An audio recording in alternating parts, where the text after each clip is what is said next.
I've awakened my soul up. Give me a minute. Gotta post everywhere that I'm going live. The developer will be here soon. He's having a snacky snack. And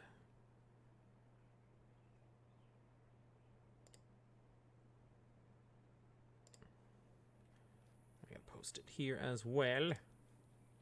But damn.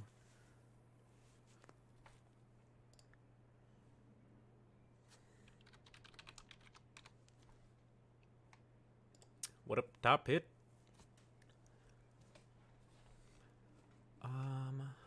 Where can I have? Trying to figure out where. I have never opened this game up, so I have no idea where to keep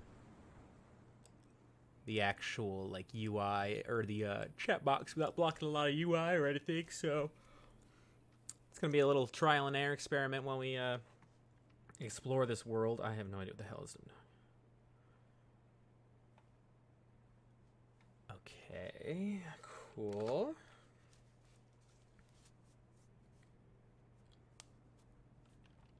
Man, look.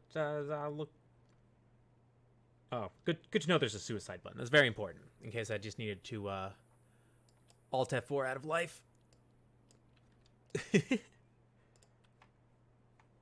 Suppose let's just spawn in and see what happens.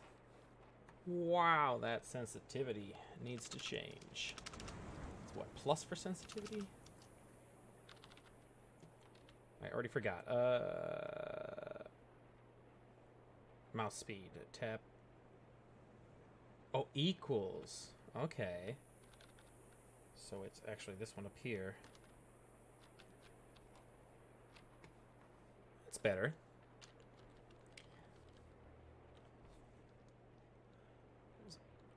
For mouse in the tab. Oh, okay, cool.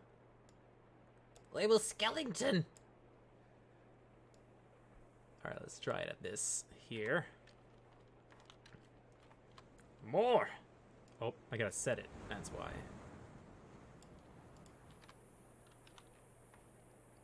I enjoy being able to 180 very easily.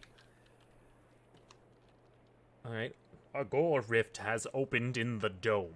Eyes are collected when someone is killed in the greater area. If a single body stands in the rift when it closes, great rewards will be received. The rift is open for 20 minutes, and its circle can be seen on your map with F. Okay, so it's over that way. Wow, why am I so tired all of a sudden? I have some idea of what I'm doing. Building piece, spell.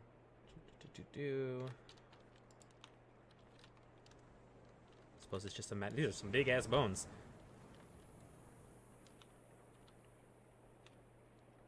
Graphics kind of remind me of like Unreal, I want to say.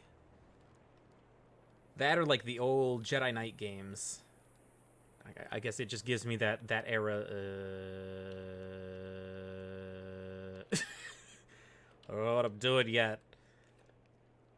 What is spells, please? All right, sweet. Oh shit! I need resources for spells. Oh my god! You're telling me mages need spell components? What is this, D&D? Aesthetics are pretty crazy. These are shrines. Blue. Alright, I'm gonna assume these skeletons are my bros, since I'm also a skeleton. Hello, fellow skeletons. What? Wait, hang on. I have a thing for this. Welcome back to this world, friend. We were brought back just like you. It seems that we weren't meant to stay dead.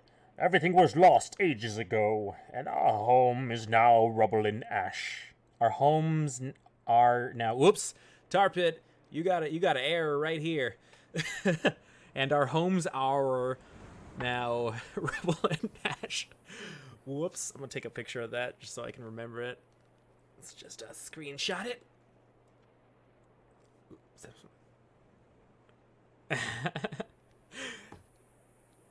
Oh, he says it too. Okay. Whoop, no, that's just the same guy.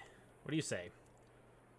The desert is full of magical resources that you can craft into spells or building materials. Tab will open your inventory, and Enter will let you speak. Your lower hotbar slots are where you equip spells and items. Okay, so I gotta go get shit.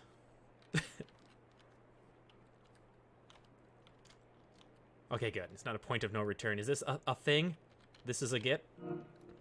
Oh, okay. So I just have to get like these floating baubles.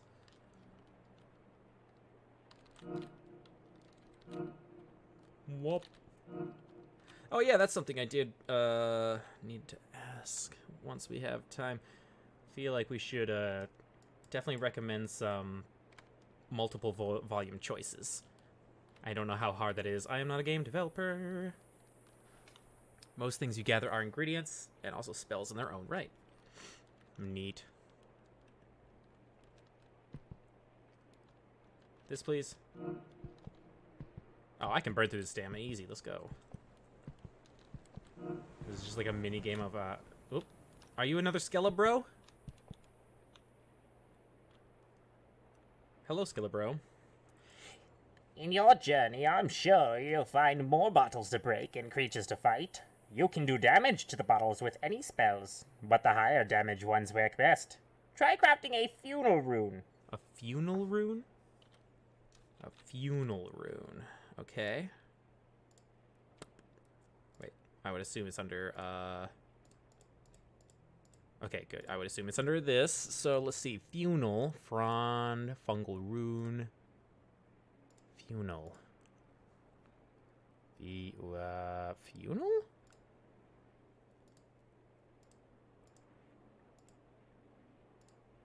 Yeah. I can hear you. Okay, nice. Sorry I'm late. How's it going? It's going good. What the fuck's a funeral rune? A fungal rune. It's A a fungal. spell. Okay. Hang on, let me just double check. Okay, you're missing a G in that too. Oh, really? Yep. Yeah, my roommate does all the text. Hey, this is I'll get on him about it. this is a fun way to do some play testing, I suppose. I gotta take another picture just so I can remember. Do you have somewhere on? Do you have somewhere in your Discord where you can like post bugs and issues and stuff? Yeah, suggestions, feedback is typically where that stuff goes. Okay, so after the stream, I'll go around and just post all of the things I noticed. Yeah, that'd be awesome. I mean, that just creates a to-do list for He's us, so that's big great. compared to me. I just noticed. All right, so I need to craft a fungal Yeah, that's rune. Whoops. I'll be right back, buddy. I gotta go get more amber. So yeah, so just so you know, those things you have can be hotbarred. You Like the nectar you're and still- shit. you're in a safe area. You're kind of in my like ghetto tutorial area. At the end of this, you'll drop into a bank. That's somewhere you can store items safely. Everything drops when you die, except things that are wearable. So the cosmetics you can create and the trinkets that buff different aspects of your character. Those are like your build. Those are the things that stay with you when you die. Cool. So, I'm assuming that like this was supposed to be like a linear tutorial style area, right? I mean, yes. Okay, because by it's the time also you not- get to the guy who's trying to teach you how to make the fungal rune, you only have one ember. So I'm just kind of standing by where the ember was spawning. Yeah, Embers. I think it's on like a 30-second thing, but that's a fair critique. If none of those skeletons are telling you that they have respawned on different timers, then either there should be 3 right there, or they should let you know that. Yeah, that or yeah, you can just like plop a ember right next to this tutorial skeleton. Yeah, sure. No, that's a good point. I think I threw 3 spores in there instead of 3 embers, maybe. Or something. Yeah. What engine are you using? This is Unity. Yeah. Unity. Let's was kind of describing like the aesthetics of like the material in like the walls and shit remind me of like kind of like Quake, the Jedi Knight games, like that era. So we run on Mac, and we proudly run on Potato, and it's like one of our major guiding, just constant kind of compass directions to keep performance kind of maxed out. Yeah. On everything as much as possible. I hope your frames are pretty. So far, I don't see any frame drops. There we go. Yeah, so you are doing damage to those bottles. They take not too much damage, but more than just one hit. Yep, there you go. So, okay, this is what? So, I just picked up Arc. I think I saw in your game trailer that that's like the shit you get from killing. Arc is it's a spell in the element of energy magic. It's a first tier spell, so there are places to just pick it up off the ground, but it's a relatively rare given that. It falls from above at a fixed distance from you, so basically you kind of learn the distance, and that is how that spell will work. Yeah. But it's an ingredient. It's like a basic ingredient in anything energy magic based, and actually a pretty decent spell in and of itself. Nice. Oh shit! Well, no fall damage, by the way. Yeah, I have learned that today. Oh yeah, I see. I'm watching here. Let me come over there. I'm not far from you. I'm watching the stream, so I'm a couple seconds behind. Oh, cool. So I'll stand by this mystery hole. Yeah, so you're in the bank, so you can't take damage. That's true of all the banks in the game. There are 4 cities, and each of them has a bank and a safe zone. The banks are separate too, so what you have in one city, you got to go there to access. What material is this map supposed to be made out of? You know what the background is? The original image I Google image searched when I created that is elephant leather. But nice. Well, yeah. Now I know what that looks like. Yeah. Well, hello there. Good to see you. Good to see you. All right. So yeah, this is actually a tiny bank. Out of all of them, it's the smallest. It only has a couple slots here, but I have nothing on me, so let me just equip a few things here. Okay. Well, I'm young enough to not need to store anything. Yeah. Well, but you do have stacks, so like you have 8 arcs. Mm-hmm. If you died right now, even to something like a weak little creature, you would drop all of them. It's not hard to get anywhere on the map once you know your way around. They last about 10 minutes, but there's no reason to drop all 8 if you could bank 7 of them. Right. Shift, drag. Okay, I'm glad most of these controls are standard, like gaming controls. Yeah. Some aren't, and we're still trying to move stuff into the into the state of the art that way for sure. But So I don't know how, not in any way to apologize or anything like that, but it is honestly an unusual product. It's more unfinished than almost any game you'd ever play. We wanted to get it up at the absolute earliest possible stage in development and just let it, be benefiting from all the play. Yeah, and since it's free to play, it's not like people can have the standard reaction to very early access on Steam. They are popping in, checking it out, and giving you some feedback. Mm-hmm. Totally. I am also in the midst of a complete world rebuild. So it's going to be a totally new game world that references the landmarks and the cities and the biomes of this one, but basically the graphics are going to improve and the optimizations are going to improve along with them. A lot of kind of base experiences of the game are going to improve, and people's bank space and bank storage is going to carry over. Cool.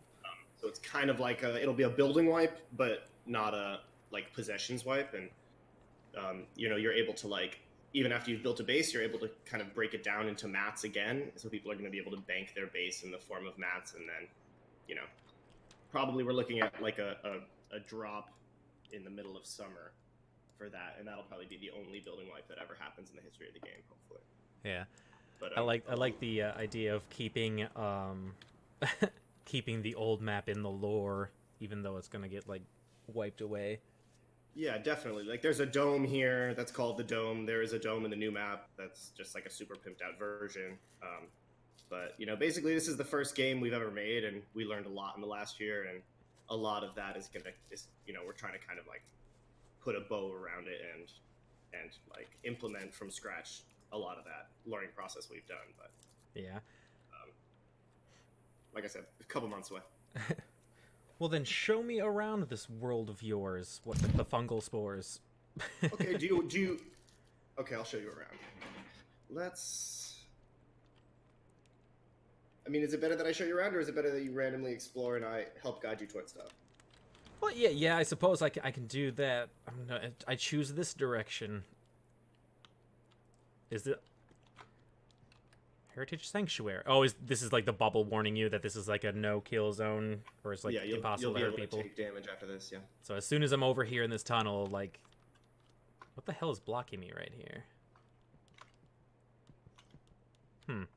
You've got you've got like an invisible wall blocking half your tunnel. Yeah, no, you're right. You're right. That's a convex collider that needs to be concave.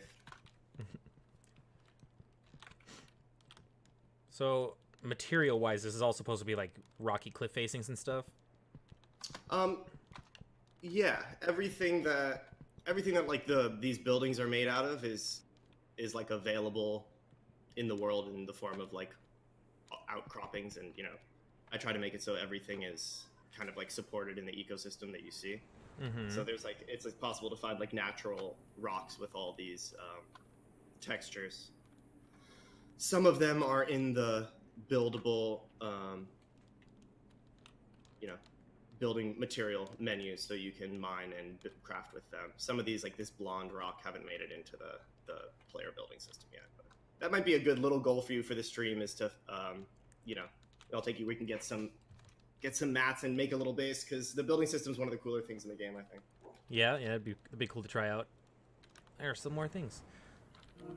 So now to like harvest building materials, is it different than all of these little like floaty balls?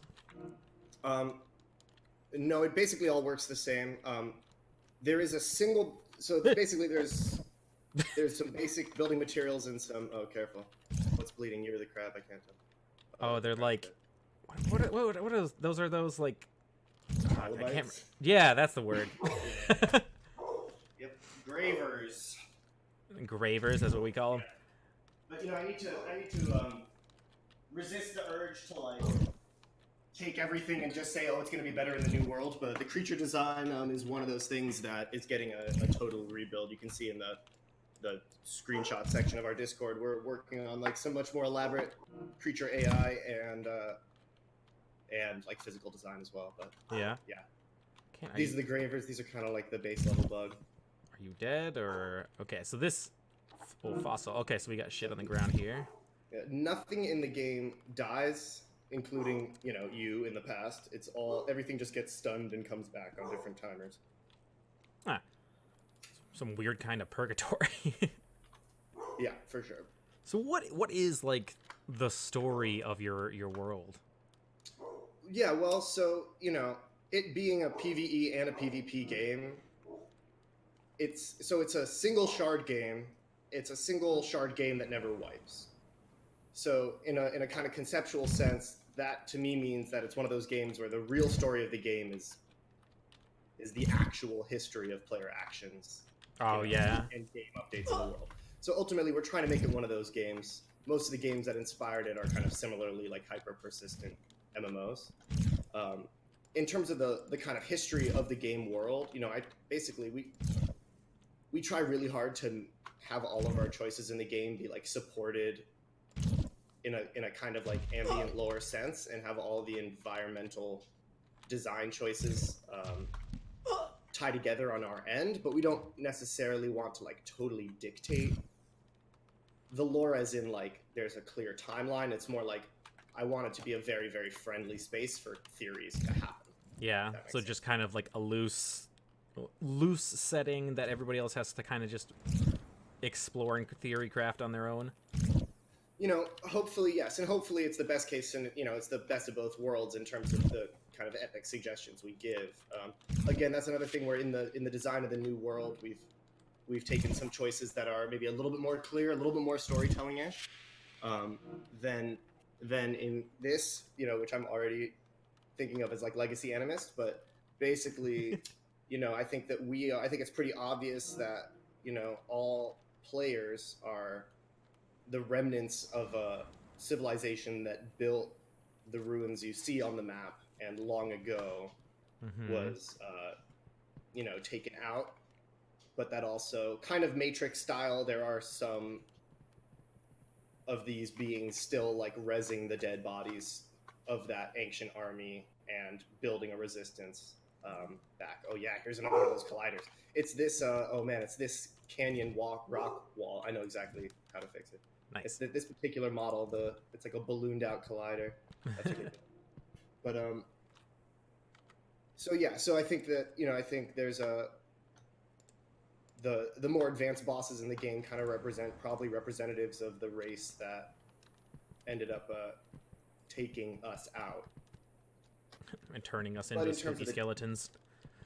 Yeah, right. Well, so, you know, I think that there's clearly that much history, and especially in the second world, we're going to try to make that really, really clear that there was this enemy race and us and everything like that. But again, it's more like when we add a new feature or a new map area or something, we, between me and Dead, my partner, try to work out exactly what it means to us and how the lore supports it. Yeah. But rarely are we trying to, you know, like I said, directly storytell about it. Okay, so on the outer rim of these gray circles, there's a crap ton of them here. You can get a good amount of these megalith. stones. Mm-hmm. Oh, I hear dog. Yeah, sorry for the dog. He's just so excited. Let's see your mega. What is the mega? Ah, cool, sweet. So building stuff. So yeah, if you go around the whole outer rim of this, you can get a really good amount of them, and you know, you could at least make some of the very, very basic, very weak building pieces and just play with the system. You know, it's cheap enough that you don't need to be like, you know, too cagey about it. Gonna do some building science. Yeah.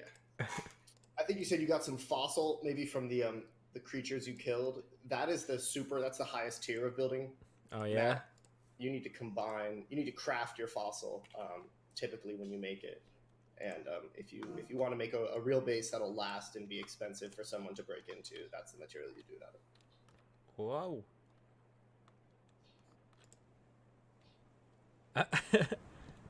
All right. It's a lot bigger than I thought it was going to be. Mm-hmm. So that's what did I just make there? A frame, pillars. I suppose a platform would have been smarter to plop down first. It's all cheap at this tier. It's all so big. Yeah, fossil, that very, very high tier I was talking about, is much, much smaller. Oh, so this is just like the crude, like basics kind of stuff? Yeah, these pieces are good for camouflaging your base. They're good for, you know, if someone's chasing you in a dungeon, you can just use it to block the path behind you really quickly and slow them down as they break it. Megalith ramps are really good for just kind of climbing around and accessing places that might be a little bit harder to access. But the bases that people actually try to build out of Megalith, you know, basically the reason your base exists is to protect your shrines. If someone gets to your shrines, they can break them and take them home and install them in their base. And then what are shrines again? Like, what do they do? It's basically a craftable respawning gather point that you craft per element. So you craft a fire shrine, and then it gives you a random fire magic spell every 10 minutes. You craft a gore shrine, it gives you a random blood magic spell. And, you know, almost everything you can get from shrines, you can get from the world and from crafting, but kind of when it's time for you to want to get rich, make a base, you can get rich way faster with shrines than with exploration style. Yeah. Oh, okay. So, like, kind of promoting, like, a little bit of, like, warfare and raiding due to the fact that there's value in breaking into people's houses. Right. And then also promoting some kind of semi AFK play, so that if the server's empty and maybe you're even working on another project or playing another game, you could have a little window open, and every 10 minutes, your character's sitting in your base. Every 10 minutes, you gather all your shrines. It's almost like a little like AFK clicker game baked in if you are trying to farm your own shrines, basically.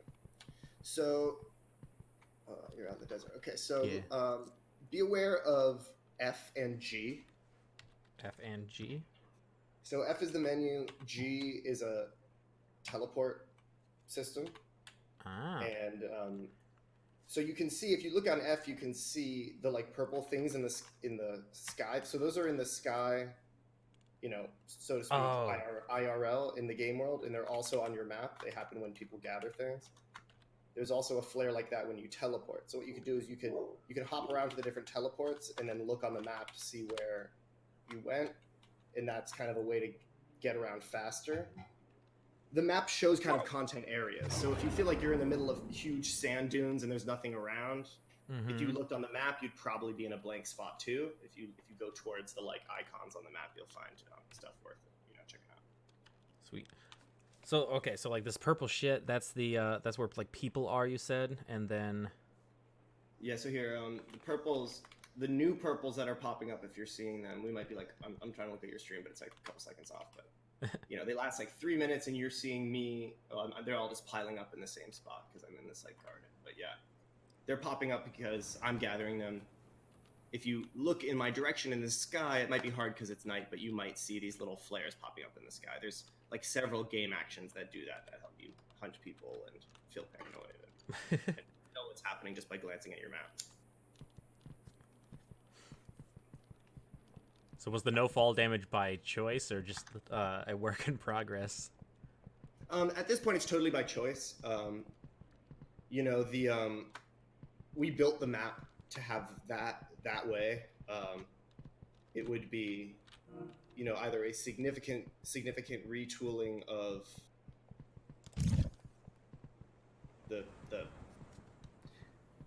the physics, or like just the architecture of the map to make it work, or it would be a fall damage system that's so small it wouldn't really matter because we have heights on this map that are like, very extreme.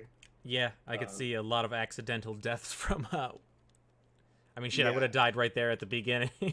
There'd be a lot of those. There'd be a lot of people. It'd grow the map significantly. You'd have to know your routes around, especially, if you're in the more content-heavy areas. A lot of them have, like, huge mountains and huge ruins and stuff like that. So, it would change PvP. It would change a lot of things. And our vision for Anymyst isn't really that it's, like, a full-on life sim the way some MMOs are. We kind of want it to be, no lifeable for people who are obsessed with it, but also a really easy to pick up, easy to put down type of MMO. So, it's kind of goofy things like that we're not that mad about. What I don't want is, people insta-popping alone when they're just exploring and stuff like that. And I think we have more people that are happy that we don't have it in than people who are like, oh, it changes combat too much. I'm mad that you can just jump off. Like, you'll have people like up on those pillars and then they fall off and they're like, shooting each other on the way down and stuff like that. And it's just ridiculous. It's fun. Sounds fun. You said this is your first ever game you're building. What made you want to become a game developer? Here, let's go over. Let me lead you in let's head over to Cathedral. It's kind of like the capital city. Cathedral. We can just run over there.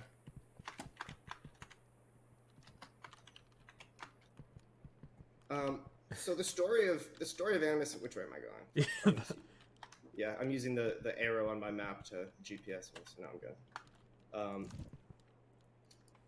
The story of Anymyst, it's like, so basically my roommate and I, we've been music producers for a long time, and that's kind of what led us to meet and become roommates and become friends. Mm-hmm. And he was always a gamer. I kind of wasn't in a super hardcore sense. Until we ended up moving in together, and we basically played some games for like a couple of years that blew my mind more than any music had blown my mind at all, for me. And there was kind of like a lull in my own like art creation process as I played these games for several years, and I was just like all I wanted to do. And so basically for us, like being artists, getting into gaming and stuff like that, it just was kind of like a, which way are you going? Yeah, you're going the right way. I'll try to follow you. I just think it was a matter of time until we started just getting thirsty for working in the art form and not just being audience members of it. So basically our first step was we made a modded Rust server. Yeah. Rust is a really awesome game for modding, and our mission with that was like, we're like, let's see how far away from vanilla Rust we could push our server. So we piled on a huge number of mods and kind of began exploring a lot of the ideas that are still here. And that server was actually called Anymyst, was our name for the mod. And this Discord is based on that, or it is the Discord from the old server. The thing is that we were doing like really aggressive things with the mods, and Yeah. it was really common for a Rust update to break our game and break our work and set us back. And so it was a couple months of that, and the mod was really fun to run. Proud of what we did with it, but ultimately it was like, we just need to own our work because this is like ridiculous. We're just living inside of someone else's intellectual property, and damn near doing it full time. So Right.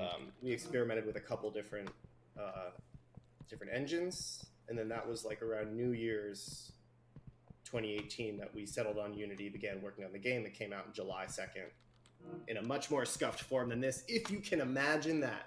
Whoa!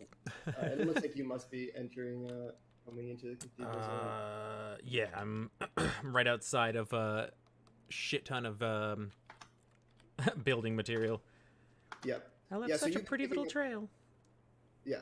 Hey, Xenu, what's up? What's up? Good to see you. Xenu's one of our OG players. Oh, nice. I'm here with your game daddy.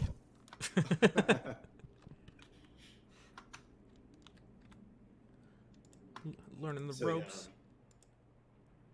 So that's kind of the story. The modding of Rust kind of really gave us a gateway drug to development, so that we were even here. I'll lead you into the main area here. I just had a heart attack, and I think it was my alert box. Yep. This is as indie as it gets. Cyborg. It's me and my roommate as the total temp team. But that's pretty cool. That's neat. Like this is like a cool like starting point for y'all to like figure out how the hell gaming or game development works.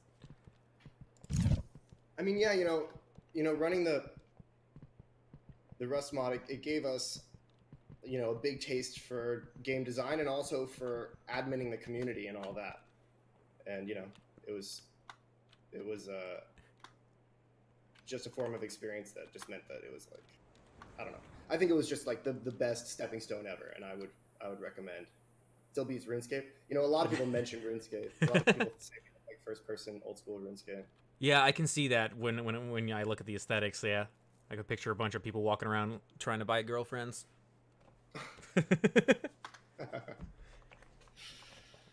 Yeah. I lost you in the city, but it doesn't really matter.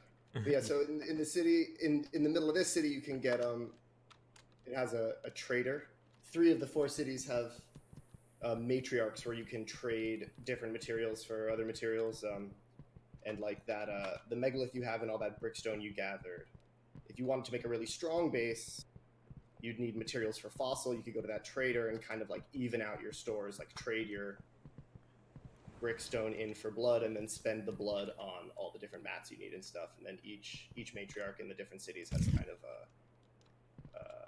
like a focus that way. And the cathedral matriarch has the base building focus. Neat. Oh, okay. I finally found the sanctuary.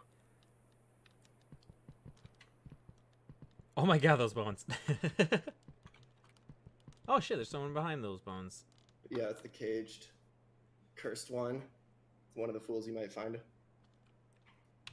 C could give me more info. Whoa! C doesn't exist anymore. Okay. Yeah, there's C has been replaced by Y, which is a different screen, but it has kind of some building info. Oh, okay. Cool, That's cool. hilarious. We need to go deep into those skeleton texts. Thanks for hopping in, Xenu. And yeah, to answer your question, Cyber, yeah. Are these supposed to be burn marks or cave paintings?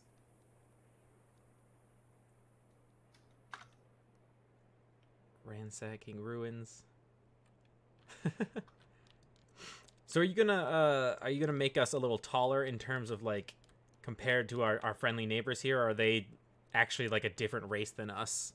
So you're totally right to zero in on that.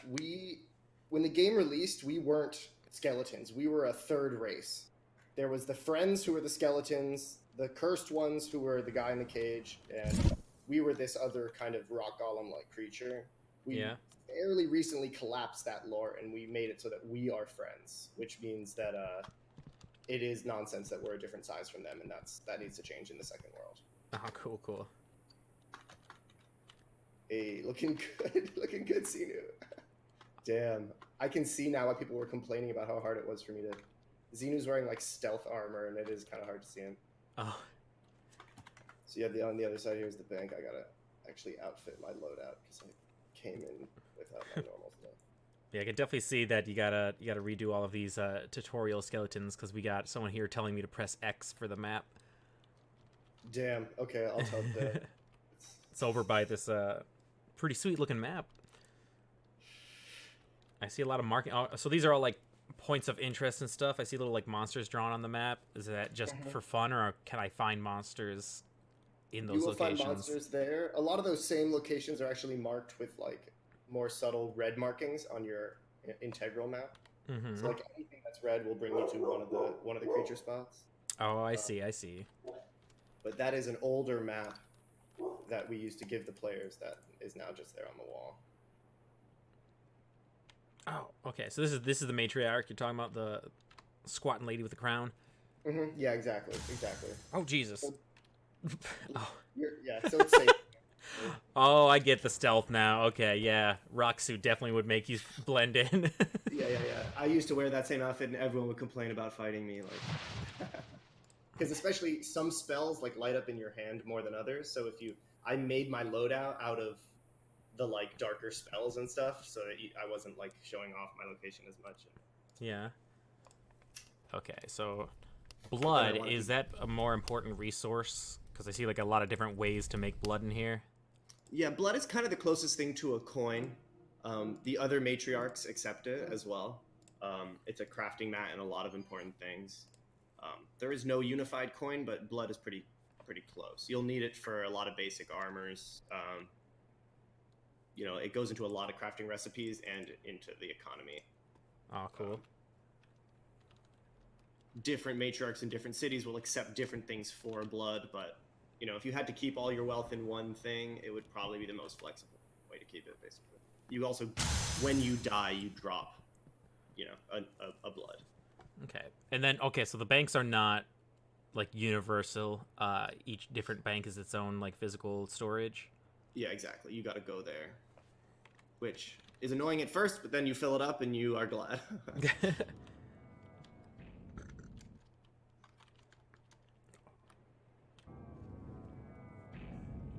That's a pretty spell.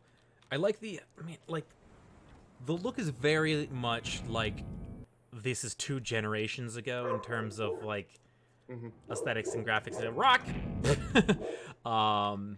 But like I don't know, it kind of like gives me a bit of a nostalgia warmth because I just am picturing like Dungeon Siege, old like Diablo 1 kind of era. Yeah, totally. I mean, especially being an indie company and having the game open during development, it's like I think running on the absolute minimum type of hardware is one of the only things we could actually have over our competition. Maintaining max support, one of the only things we have over a lot of games that are similar. And I mean, it's like being 2 of us, it's like we could spend all our time, upgrading the graphics, or we could spend the time making things like, never wiping buildings work. And having all players across platforms connect to the same server, stuff like that. So Right. Yeah, I definitely would say that, like, from from the non-developer side, I would rather have a game work before it can, like, look pretty. Right, and the second world. I'm trying to take this from a 2 to a 4 out of 10 graphic wise. Ooh, nice. Maybe after the stream, you could check out some of my screenshots from the work on the new map. I've learned a lot about optimizations. That's like raising the ceiling on how good I can make it. But second world might drop, and our Mac players might just not be able to log into, and that would be a scary one. So, one day down the lines, when you are like a master game developer, do you plan on like keeping this alive always as like your pet project for experiments, or like will this reach a point where you will look and go, yes, it is my game now? I mean, one never knows. My dev partner, Dead, is a little bit more restless than I am, just kind of psychologically to imagine the next thing. Not that he doesn't see years of development going into Anymyst, but he could imagine the next thing going too. Mm-hmm. The way I see it, if we designed another good game, it should just become a mini game in Anymyst, and I would be happy if Anymyst got updated for 15 years and slowly grew that whole time. Rust is on its way to a similar trajectory.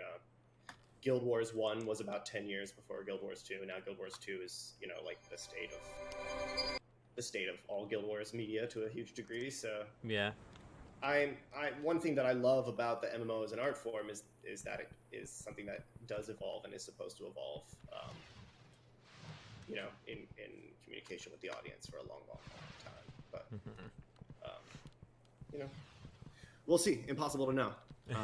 The game hasn't gotten us out of our day jobs yet, so yeah. Well, yeah, I mean, free to play. So, like, do you have like a Patreon or like a? Yeah, we have a Patreon, and there will be an in-game store that launches with the second world, for some non-PvP related perks and some skins and stuff like that. Oh, it's more like aesthetic stuff. It'll be aesthetic stuff. It'll be stuff like here, you want to see a creature area? Yeah. Okay, follow me. It'll be aesthetic stuff. It'll be something like, okay, for 99 cents, you doubled the gather bonus. Like, you doubled the gather rates in, like, a region of the map. And everyone benefits. So it's like, oh, shit, like, go on Discord, like, Media Flare popped to, like, 4 times gather in the dome, like, Oh, that's cool. Or maybe you pull down a meteor that's going to land somewhere you can't predict. So everyone sees it come out of the sky. Everyone knows it has ill loot on it. It was only 50 cents to summon it, but it's still something that everyone has a chance to run for. Yeah, I like that. We have a lot of things, and I think as soon as that is right on the horizon, we're going to be like hardcore sourcing the Discord for things that people would be excited to pay for. But that's kind of our thought process, that it obviously cannot break PvP. It cannot affect the grind of base building and stuff like that. Right. But I like it, instead of like a pay to win, it's like a pay to add flavor to your gaming night. Yeah, sure. And maybe if we do it right, we're getting a couple bucks a day and we're getting people off because someone, Oh god. AoE. Oh. So yeah, so this area has a bunch of the crabs, and then the bottles are pretty valuable here too, and you can kind of farm all of it. But this is like our basic kind of noobish spot, good area to, like, just test damages. If you keep moving, you should be relatively safe from these guys. You can get a sense for, like, the different spell physics and stuff like that. Is the movement supposed to represent like them scooching along, or is it actually like is that an issue there where they kind of just like boop forward a little bit? Yeah, I see what you're saying. I think it's been it's technically an issue. I mean, it's been over it's been a period of, like, cranking the values to minimize that. But yeah, I'm seeing it too. They do like an ice skate push forward and stop. Yeah. I guess, I mean, like, I get it if we can cover it up with the fact that they are bugs, so them skittering around weird, like... When the game released, it had no creatures at all. It was basically just a PV. Oh god. All right. Okay, Xeno. All right. What, is he killing you? One thing to know if you get into a fight, you want to get, for most projectiles, you want to get the crosshair right on the player, and it'll lock on. Yeah. And then if you don't get the crosshairs locked on, you'll just throw it with like an arc and kind of normal like lobbing physics. Yeah, just so you know. Well, I'm glad I know that, because I've just been kind of like aiming slightly upwards and like tossing like lobbing shit at people. I think the crabs should have a lock-on ability too. Pretty sure. Find one real quick and do some science on them. Yeah, it makes it real obvious if you find a spell that has an extreme drop, and then you get a lock and it floats straight towards you can tell the difference. Is there a besides the main menu music? Is there a soundtrack to this game that like is it triggered by anything or? So no, not in game. You know, again another one of the new our to-do list things for the summer is, you know, super pimp out a lot of the in-game sounds and just ambient sounds you're hearing. But the thing about the soundtrack is it's so we recently redid the main menu screen. Yeah. And we made that new music for it. And I'm really thirsty to make more music like that. But, you know, we don't really want it to be, you know, non-diegetic in-game music, like a soundtrack. But we're thinking of, but what I really want is, you know, to be able to put it on YouTube like an album. And maybe it is the perfect thing to play alongside the game if you want to, but also it just kind of exists alongside the brand. And so we've been talking about the best ways to place that. At first we were thinking that maybe that music would just be if you lingered on the game screen, on the menu screen for too long, it would just start to play that through. Now we're thinking it might be more like kind of like pilgrimage spots, like you go to a cave at the top of a mountain and, you know, there is just like a piece that's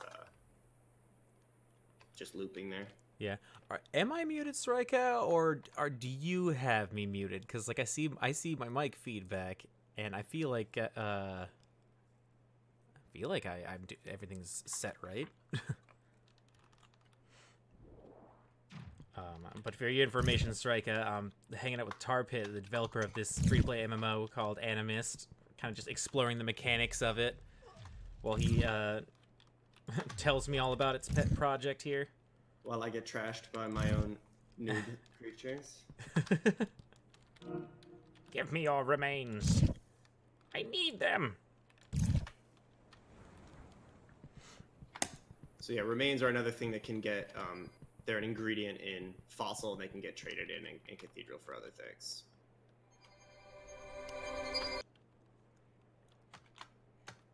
Yeah, you know, it's not buildable in here because of the creatures running around, but basically 99% of the map you could choose as a base spot.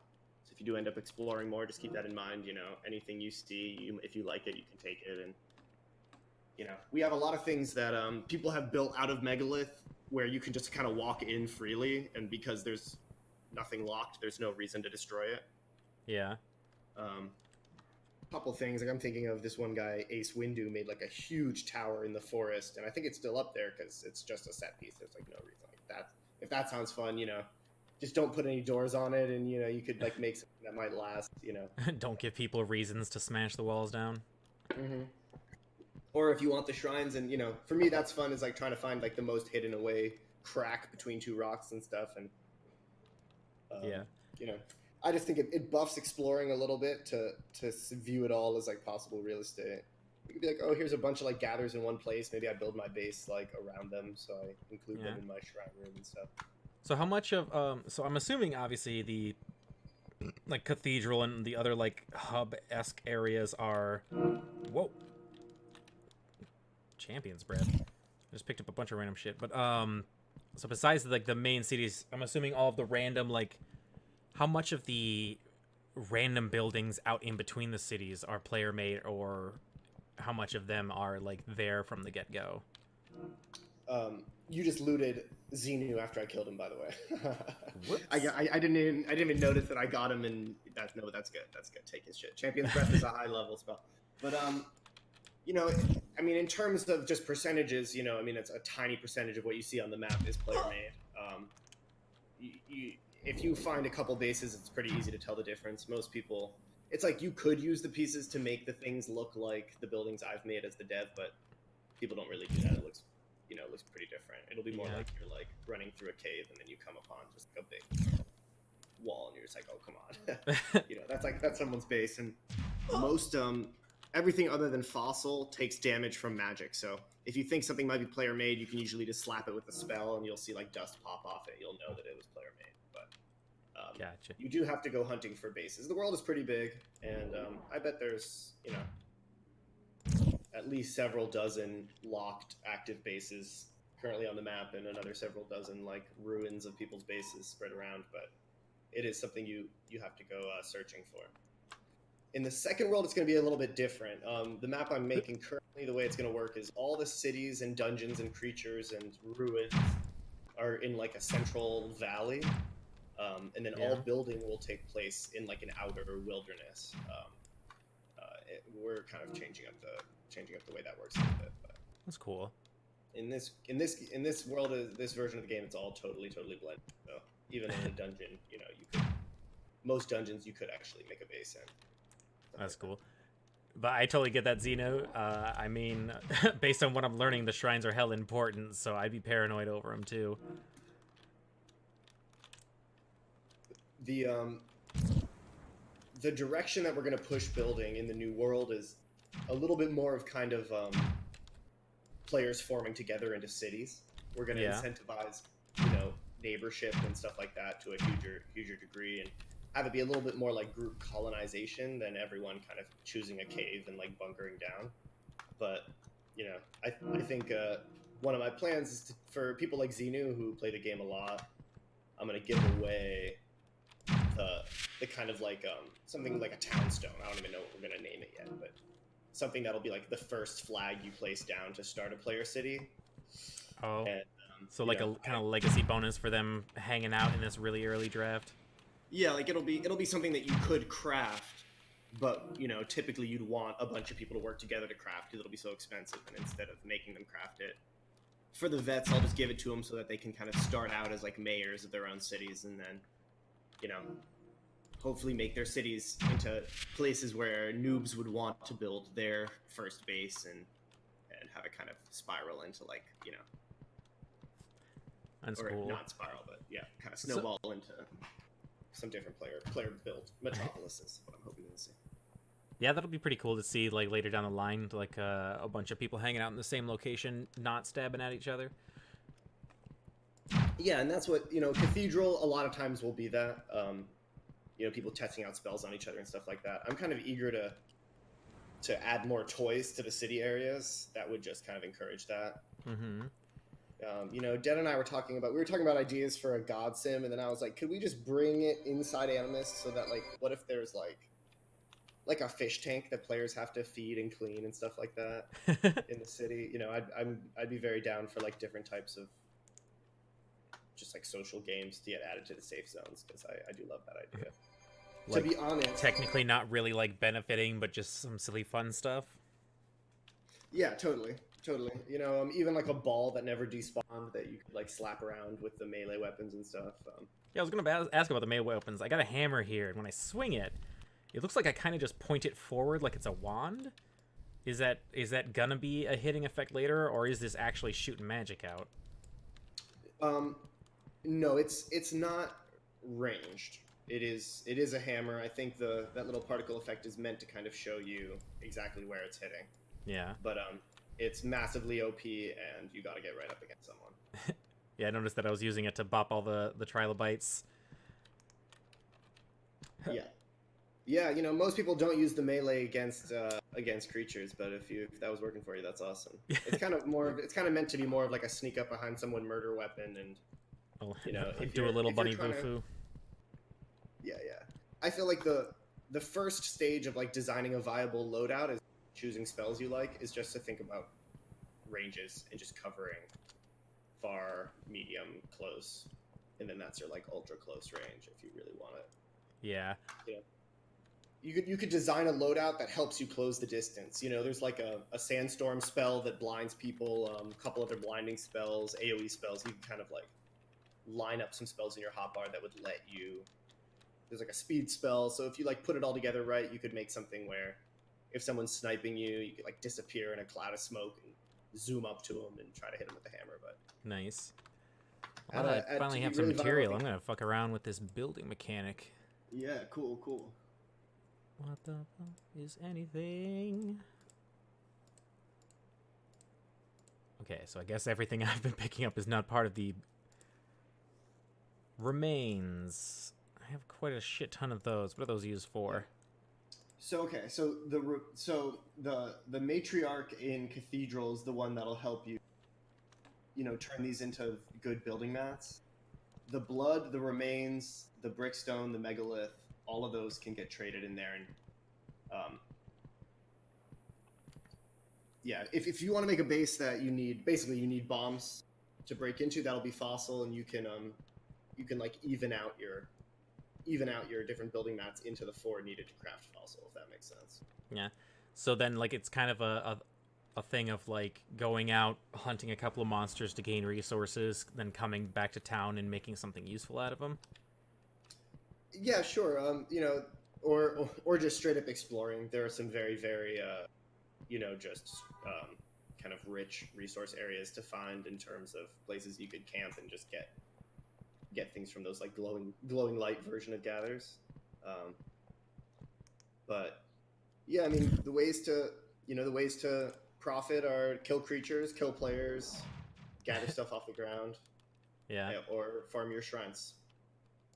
And that's basically it. Break bottles, couple other opportunities like that. But we try to incentivize just like wandering and exploring, and try to incentivize hunting other people too. Yeah, definitely the way everything's laid out definitely promotes exploring, because it's not really like a walk down this road to get to the thing you want to get to. You have to hop around and kind of explore the different pathways, climb a couple of towers to get your bearings. Totally. I love games where at the beginning you're disoriented, and once you start to get your legs, you begin to know your way around. The feeling of learning the geography of a new Rust server every month. That's like one of my favorite feelings of gameplay. So when we started out, we had no GPS even on the map. It took a lot of convincing for me to even allow it. I was like, no man, people can use their fucking eyes and their mouth. Everyone fucking wanted GPS, so it's like, okay, let it happen eventually, but I love that process of, going from having your bearing to having no bearings to gaining them. That's like my favorite thing. Yeah. I don't like to be super handheld, but I get people wanting to have some sort of map to like get leg energy. What? So okay, I got this item here called leg energy.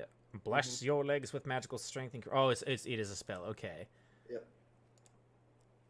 I see. There's quite a lot of. There's not actually like an organization to your clothes and trinkets area. So, is it just like you just put as many types of armors and stuff? Would it like stop you if you were to put 2 different like chest pieces in there or whatever? No, and it's pretty important to like the art style that you can glitch them together. One of my favorite outfits I've ever put on is like, I think I had like 6 different helms on. I had like every helm with a different horn on it, glitching together, so my head was just like a cluster of like huge horns and shit. So yeah, if basically cosmetics have no effect on you at all, again they stay with you through death. Trinkets have effects, so those are like the jewelry, the bracelets, and the rings basically you put on. Okay. So if something is wearable, but you are not wearing it, you still will not drop it. Anything that's wearable is so even if it's in your inventory, not actually equipped, it's still gonna stay with you when you get bopped? Exactly. Cool. So we have like half a Fashion Wars situation, modeled on Guild Wars, where the absolute, end game is wearing, absurdly rare and absurdly lavish fashion items. The other thing that we just, hold really dearly is that the classes and the levels exist completely baked into the gear and crafting system, not built into your character from like a GUI point of view. So, if you want to be a Dex character, it's because you're wearing, a speed ring and you use and craft speed spells and, model your loadout and your playstyle that way. And you can change your own character by changing your loadout and your outfit and all that shit. That's cool. So quite a lot of freedom on how you want to approach the game and how you want to actually like play it yourself. Yeah, when we first started out, it was a lot more of kind of just like a small PvP battleground, and honestly, we were thinking of it less like an MMO then, and even more like an open world Overwatch, where we were able to give people these magical skills, and we weren't grouping them into champions for you. That was kind of like the very, very earliest incarnation of the game, and we still wanted to be, a situation where someone who is, decent at playing games can hop in one night, run around, grab some spells, and kill someone who's been playing for a while. As opposed to a game like right now, if I wanted to hop into Conan Exiles, I would have no chance of hurting another person that night. I would be level 1, they'd be level 60, and I would just be ineffectual, Right. The gear means that, it takes a level 60 amount of grinding to make some of the highest tier gear. If you want a fire ring on your finger that buffs your fire magic spells, you're not going to do it in one night. But if you're good, you can kill someone who's wearing a fire ring right now with the things in your So is there a way to rotate building stuff when you're trying to place it? Right click. Ah, okay, cool. Fucking around with a little bit of building making over here. See what kind of weird ass ruin I can make. Oh yeah, cool. So okay, this Gore Rift that just opened up, that's where like a bunch of random shit's gonna be dropping for resources. Yeah, it's kind of like a roaming PvP event. The more people that die in the general vicinity of the rift, the more loot gets spit out at the end of it. And then it has a kind of king of the hill moment at the end where if you and I and Xenu are all in the rift when it closes, we'll each only get one eye. But if you're in the rift when it closes alone, you'll get 2 eyes for every player death that happened while it was open. Oh, okay. So a lot of incentive to be the only one standing. Exactly. And incentive to just YOLO a bunch of PvP right beforehand. And that said, I'm going to go stand in that cocksucker, see if Xenu is about that life. Which one? Might as well. I don't have a sense of permanence yet, so I'm going to fly over there. Or not fly over there, but run over there. Why can't I place you? What is preventing me from putting you down? So it's green, but you're not getting a clip? Yeah, it's, which item is this? This is the brickstone frame. I'm getting the green that I'm allowed to place, but yeah, for some odd reason. And, I guess do me a favor, I don't want you to waste it, but I guess I could reimburse you.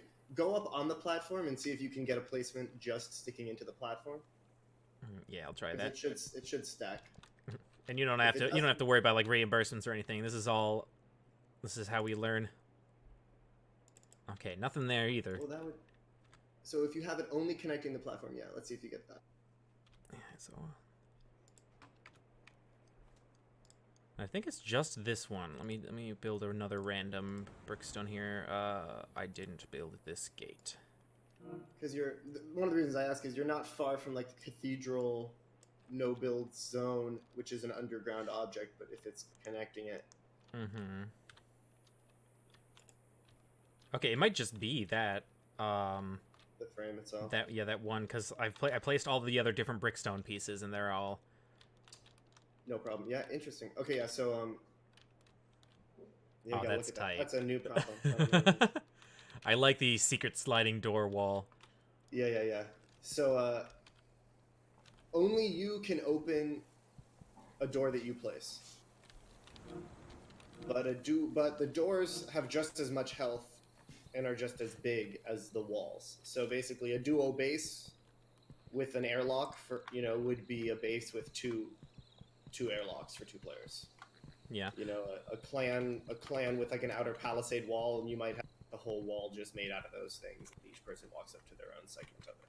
Oh, okay. So is there going to be some sort of like grouping clan guild sort of system?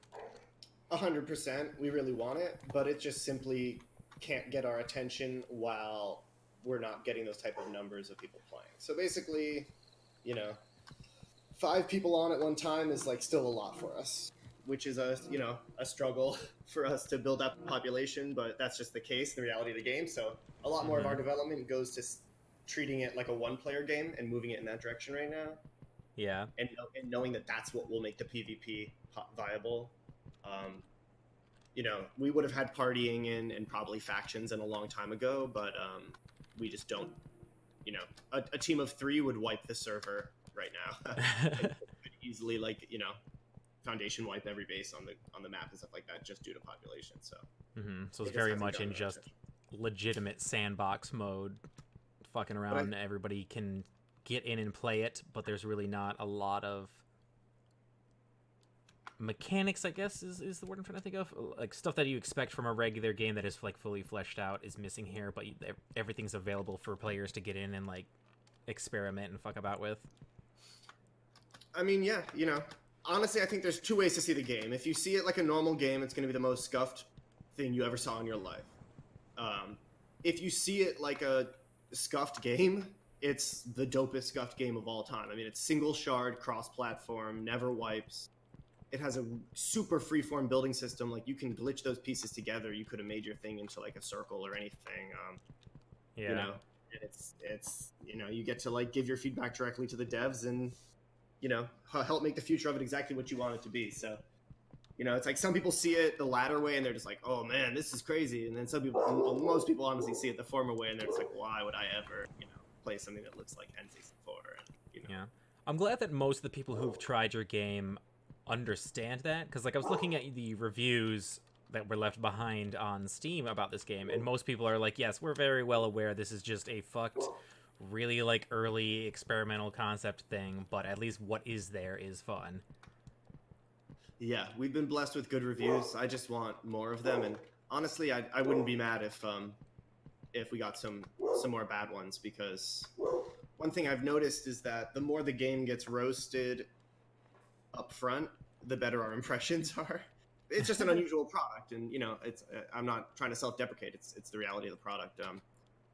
So like on Reddit, when people post on it, it's like their post will get a lot of hate, and then the people who read through that hate and are still like, well, all that hate doesn't mean I don't want to play it. Like, people said it, the graphics look like 10 years old. Like, okay, like I'm still interested.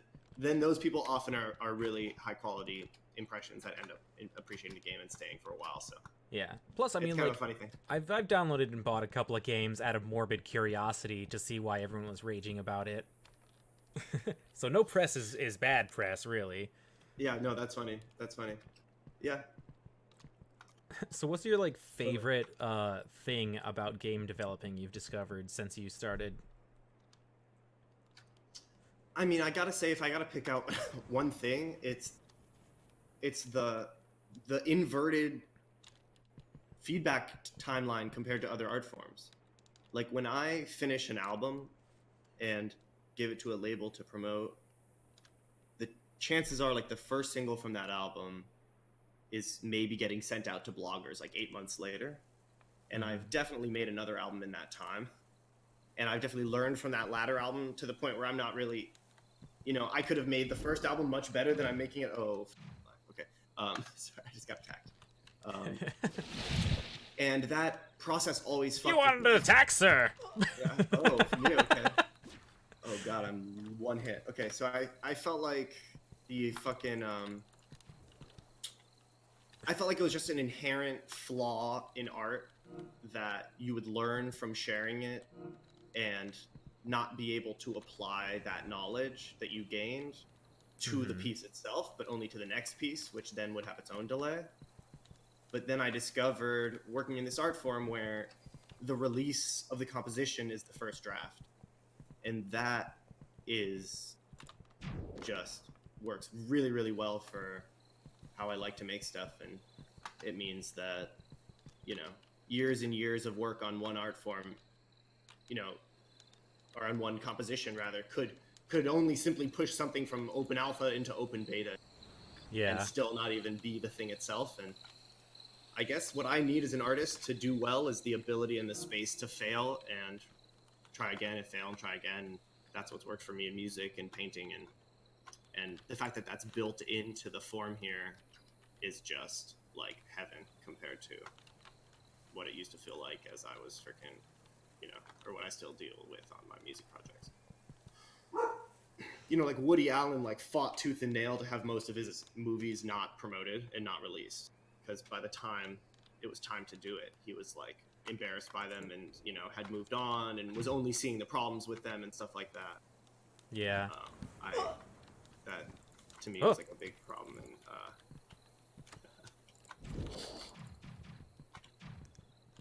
all right, you listen here, you little fuck.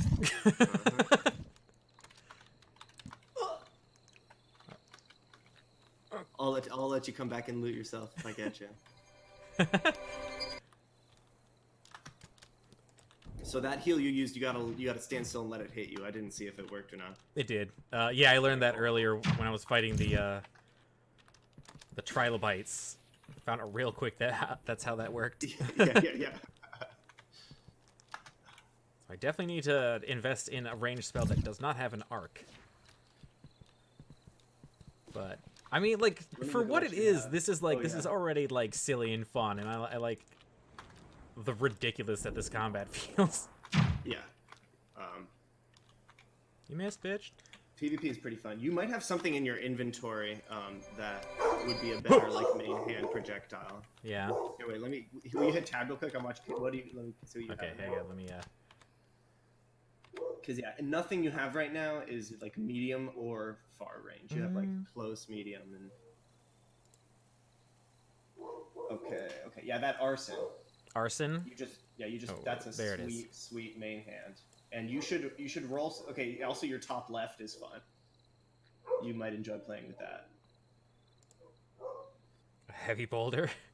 So so arson will throw with a big arc and bounce around, but if you get the crosshair on me, it'll float right to me and like heat seek to me. Oh, that's tight. And it's really rangy, so it's a great spell. Especially the lock-on system's pretty new, and it buffed arson a lot when we added it. Oh, I'm already in love with the boulder. Yeah, with the power of rock. That's a fun one to like close the distance too, because it'll kind of shield you as you run at someone. Nice. Yeah, I do like that seeking effect. You move fast enough that it actually like requires like concentration to try and get that. Mm-hmm. And you'll get like really pretty like arcing trails on the spells and stuff.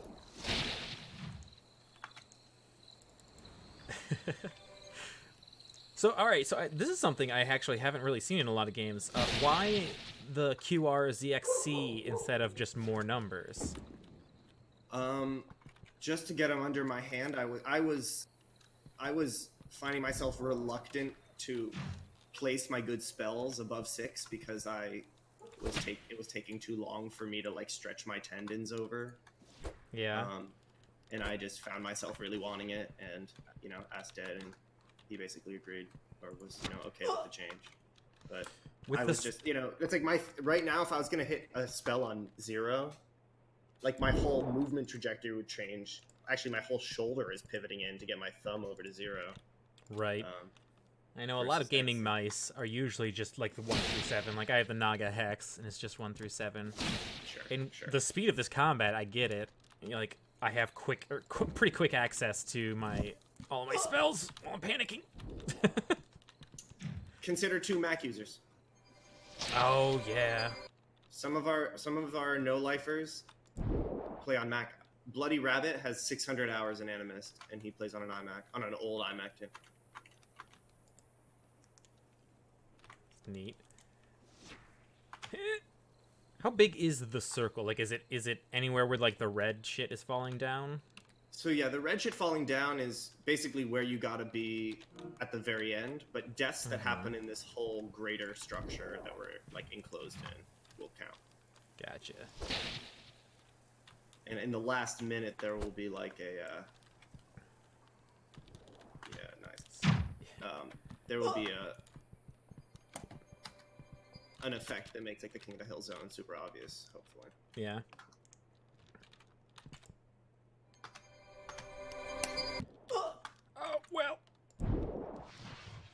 Is that smoke painful? Yeah. Oh, I thought it was just like legitimate popping smoke. We have a spell that does that too. That's a sandstorm, has no pain. But the staffs are supposed to be kind of top tier, and that's the night magic staff, 1 per element. Just... I am not gonna go down easy. I refuse. No, that's good. What's been the most like frustrating thing about trying to get shit together with game developing? Well, for our game, basically, if there was 10 people on 24/7, it would be a million times more fun. And we thought that basically just by being free on Steam, that would be less of a grind than it has been. Yeah. We have, you know, a couple hundred people who have like played the game for a couple days in a week and like appreciated it and then put it down. And you know, it's on us to keep turning those screws until the snowball is possible, but we thought that we got that number needed to keep the game fun so low that, you know, the Steam store's exposure on its own would basically handle our promotion, since we cranked that number down to a tiny number. But even that tiny number has been much harder to get snowballed than we expected. Yeah. Yeah. We basically don't have time or budget for any promotion, so it's not like, it shouldn't be surprising, but it's I wish the thing promoted itself a tiny bit more. I can feel it. I'm really hoping when we release the second game world, we can get like a recently updated front page Steam feature. I think that would be huge for us. Like, yeah, I think that would do don't wonders. Need that many people. We don't need many for it to be a whole other level of, you know, crazy. If there could be 4 teams of 5 roving around on a Friday night, it would be a way different feeling game. Yeah. So really, you just need enough people so that you can see what your game is like when it is like fully populated. Yeah, totally, and we know it will be better. But that said, the way we really are approaching the challenge is now just trying to develop the creature and Eat shit. Enjoy my spell. That was very pleasing. That was a long fight. Yeah. Yeah. I definitely felt the joy of killing you. Man, I like games where fighting takes a little bit longer. You know, when I play PUBG, I just die. Yeah. You know, when I don't know if you ever heard of Mortal Online? Mortal Online does not sound familiar. It was a big inspiration for Anymyst. It's a first person single shard kind of medieval fantasy MMO, and it's like fights in that game. They take time. They take cleverness. Different builds have different terrain advantages, and you know, that's kind of like what I need to get good at a PvP system, is like the ability to like chill and think in the fight a little bit. So you know, it's possible to put a build together where you like DPS someone down really fast, but if they know what they're doing and they have good counter to it, you know, you can get into it nice. Yeah, I can definitely say like, yeah, there was a couple of times where I wasn't really like hurting on health or anything, but I would run behind cover just to like regather myself and be like, okay, well, like there's a big open space now, I can't be checking that spell anymore. Totally.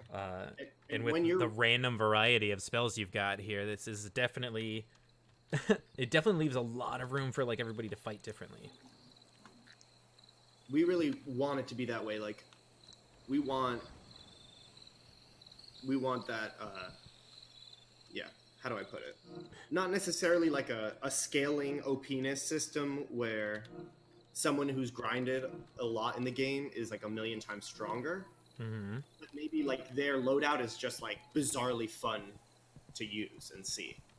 It's kind of like you're grinding for these like more and more exotic and, you know, yes, hopefully powerful, but also powerful only if you really know how to use them type of power. So trying to create this system where, you know, a noob can flourish, but it's worth grinding for these weird incremental edges and putting spells together in combos that, you know, and building your trinket system so that it kind of supports whatever it is you're trying to make. Yeah. So Now, trinkets, those are also things you craft. Is that like the shit under special here? Yeah, let me see what tab it's in. So the rings you need to go to Kaddish to craft. You can only craft them in the sanctuary of that city. The 3 bracers, they're the first 3 under clothes. Mm-hmm. Those are also trinkets, and there's a lot more in that system that's coming, but those are the basics there. There's a ring for every element, and there's those. The reed bracer is very cheap and worth.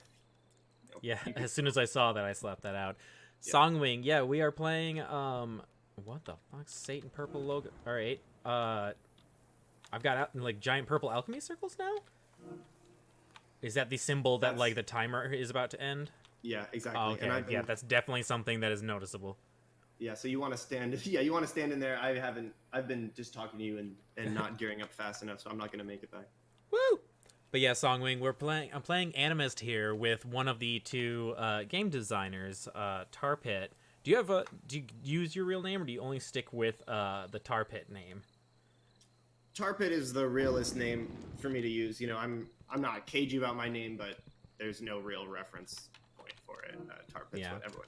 You know. It's a unique name. I mean, like, usually people don't name themselves like Tarpit or like gutter trash or like random shit like that. So like it's got a cool little feel to it. That's funny. So in Mortal Online, you have like up to 4 characters, and basically, actually, you might have seen we had an ultra OG who I knew from years ago got on the Discord right as you were about to go live, and he called me Cookie. That was my gamer name years ago. And if you know me as Cookie, you know, you knew me like 4 years ago, basically. And as I transitioned through my characters in that game, Mortal Online, I eventually made a murderer character that I was going to turn into such a murderer that I couldn't even step foot in the cities in that game and stuff like that. It was just basically a permanent red PK. and I named that one Tarpit, and eventually I spent all my time on that character. And when I moved forward, I just stuck with that name. And Nice. And yeah, so most people who know me in the gaming sphere at all know me. That's cool. It's good. It's always good to like stick with one name so that like over the years people like can recognize you from many places. Also, like it totally. just does sound fun to say like this is a Tarpit game, because it's kind of like I'm about to say it's a shit game, but it's not that it's a shit game. It's just it's a Tarpit game. That's funny. That's funny. For me, I only hear it as a name now. I have no more associate, which just happens with any type, like happens with band names and shit like that. You know, you don't even think about the Beatles anymore. You just picture those people. Like I'm at that point with the name. It's just become a name for me. But that is funny. Mm-hmm. That is funny. It's kind of like a prehistoric. I just noticed another typo here. Unless is Temple supposed to be spelt with like a fun fantasy feel? Okay, exactly. That is the name of that place. You're not wrong that it's a typo, but you're also not wrong that it was intentional. Yeah. I have to wonder about our conversation about why. I was like, but it's just the place is just named that. Okay, it's okay. Just roll with it. I don't know if teleport is the teleport system. Okay, so it can fail if you tap it very quickly. If you hold the 2 buttons for even half of 1 Mississippi, it'll work every time. All right. Wooloo. Okay, sweet. No idea. I'm trying to work my way towards Kaddish. Yeah. Yeah, because the chat said that's where I can turn in all these sweet rewards that I just got. I'll give you a hint if you want. You want to go to Forest Dome is the closest to that city. Farewell, my friends. I go to a better place. But I can say like I'm really enjoying this. It's very simple. It's very silly. I got like a nice adrenaline rush / panic during that little PvP bout. Yes. The panic definitely kicked in when it was like, you are the winner. I was like, I have to leave. Yeah, that's good. That's good. Yeah, you were called out on chat. Yeah, and I mean, imagine if, imagine if you had spent all night gathering stone and you hadn't banked all of it, and then someone logs on, and you're just like, oh god, they're coming for me. I got to get back to a bank now. Right. That is exactly where my thought was. I'm like, I have way too many things on me. I need to go. I need to go fast. Yeah. But yeah, that's one of the reasons why I'm just so thirsty to get it to even like 4 to 6 people 24/7. That will be a completely different Yeah. feeling Well, game. But I definitely can feel myself if I'm ever like stressed from another game. I could see myself popping in here just to participate in the PvP in those domes, dude, you're or more like than if welcome. I'm bored and this has a nice, it's a weird like chill feel to it. I honestly think it's half that nostalgia boner I keep getting from like imagining the older gaming aesthetic, but like this definitely feels like, especially because it's free to play, it's like a great option for everybody to have. If they can't really think of something else to play, they can always come in here and build something weird, or test out a new spell and see if it harms or helps. Totally. I mean, even just enough to keep an eye on the discussion in Discord, so you feel like you're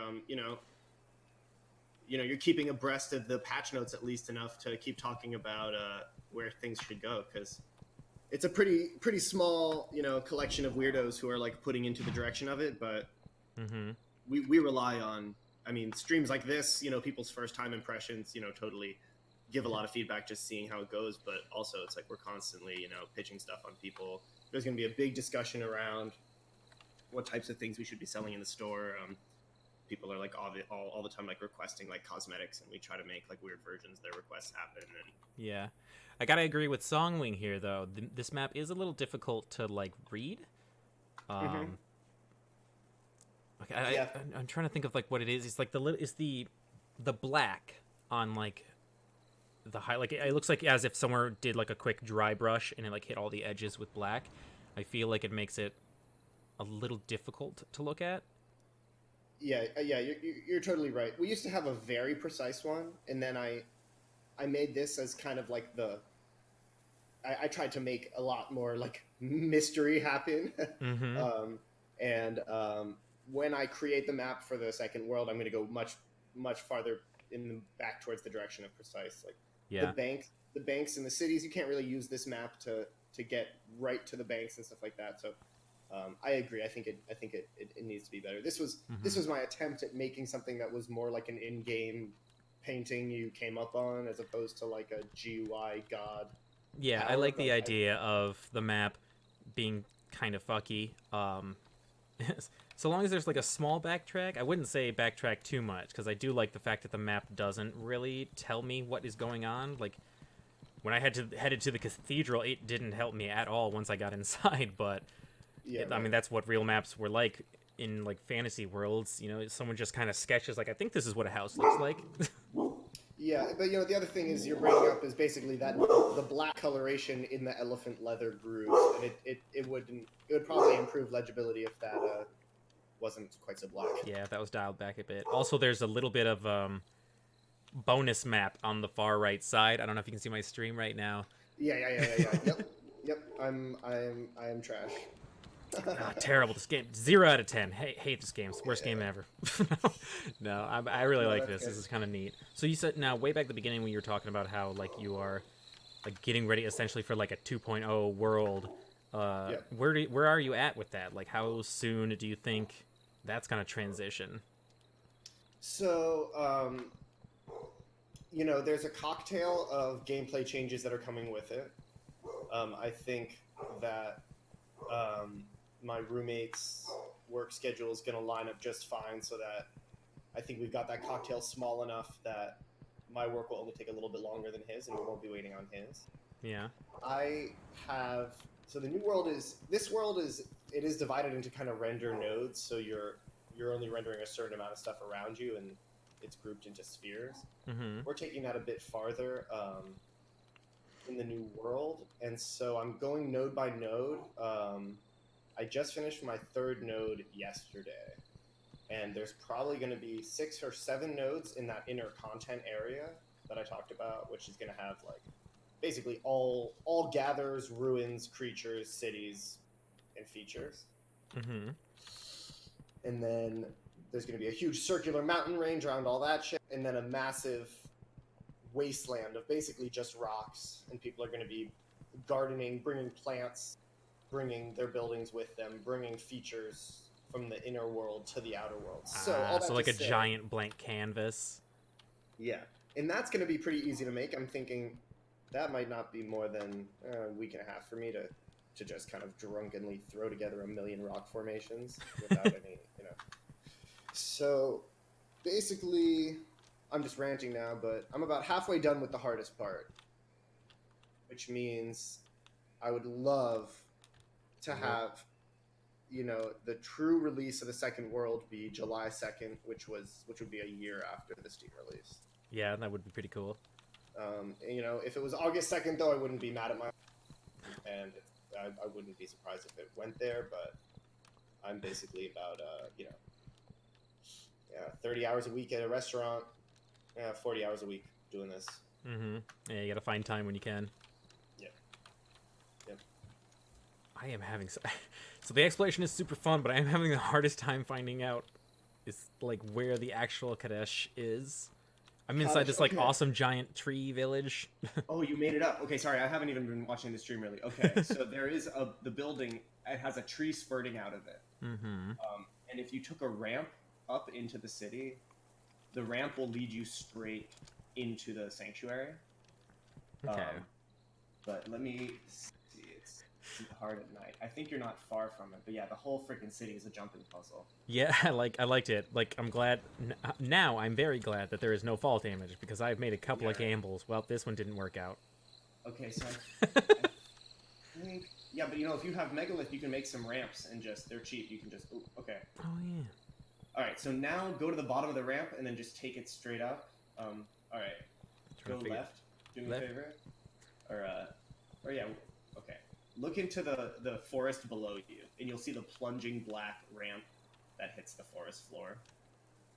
And I think that'll be the easiest way for you to find it because that ramp will take you straight up. Left. Sorry, it's too bad that there's like 5-second delay, but right. No, it plunges way harder. Like at your 6 right now, you're going into like a. I pulled a 180 and was heading back towards the tree. So there's like a dense forest. So the whole city is like a donut, and you're like under the ring of the donut. Mm-hmm. Below the circle is the densest part of the forest. Yeah, now at 10 o'clock or so. In the middle of that dense part of the forest, you'll find like a plunging.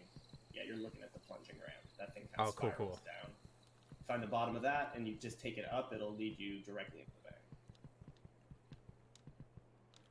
So, you and your partner both work on this. Like, do you have like kind of like departments essentially, like things that you work on that he doesn't, or do you kind of just like snowball shit back and forth?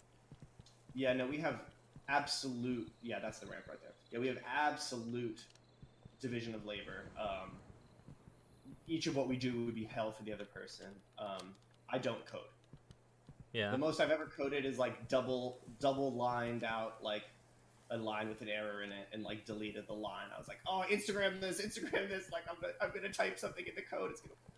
But Dead is the complete coder, engineer. You know, it's a game because he has made it a game, and I basically do everything visual, kind of with the exception of like the magic effects on the weapons because he makes the damage systems. But you know, I build the world,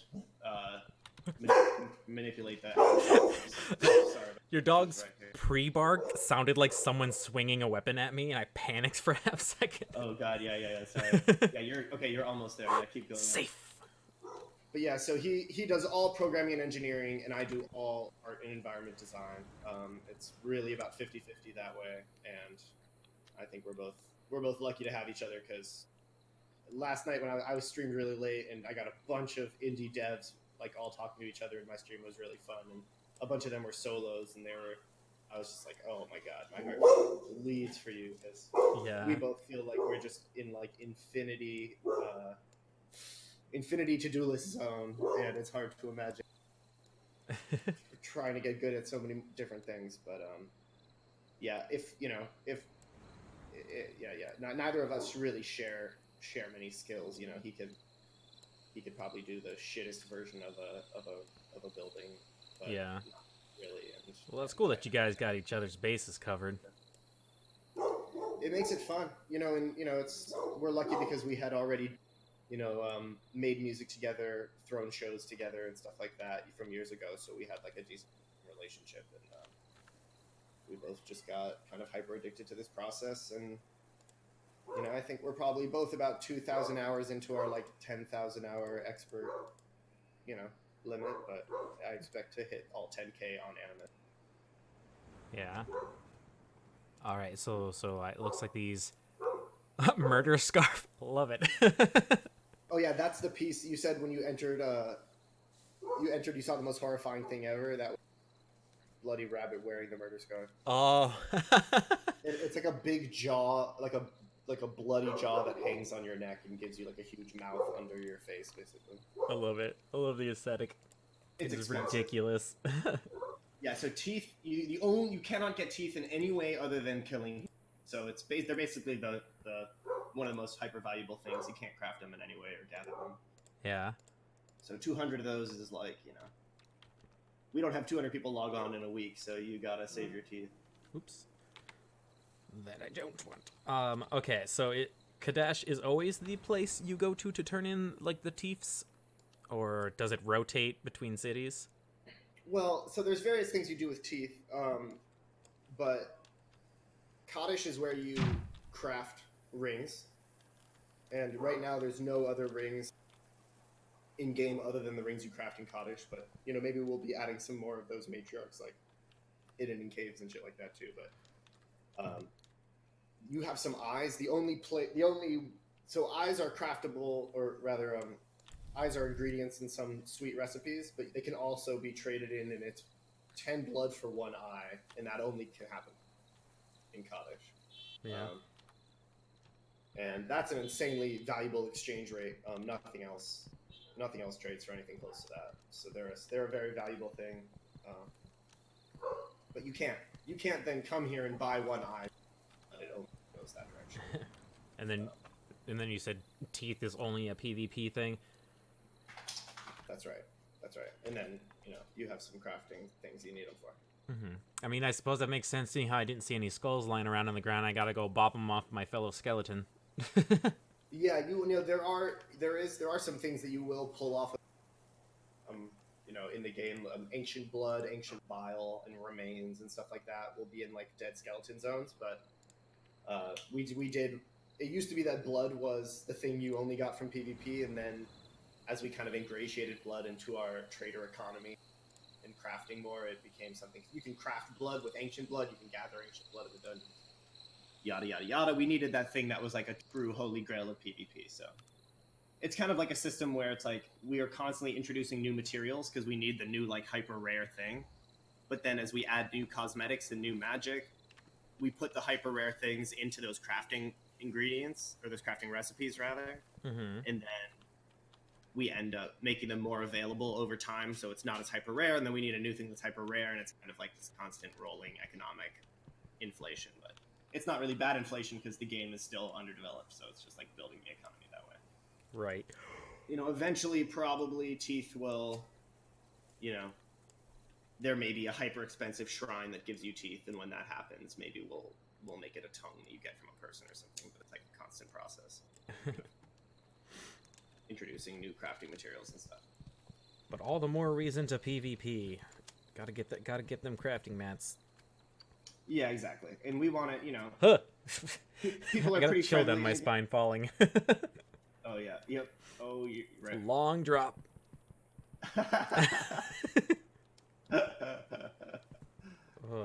Pretty floaty. We could make it more accelerated, and you could have accelerated a bit.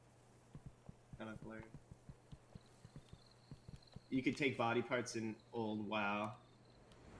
Well, Songwing, especially considering that you are a skeleton, we're trying to go really deep into that feeling so that as you build cosmetics, it's kind of like you're building up your body. Like there are some pieces that are kind of fleshy and turn you into a more like fleshy guy or stuff like that. So it's like it's not just that you're taking like teeth and eyes from people, but it's also you're trying to like create teeth and eyes and a lot of other stuff for yourself as you like build up your look. Blood and reed. In the Fashion Wars.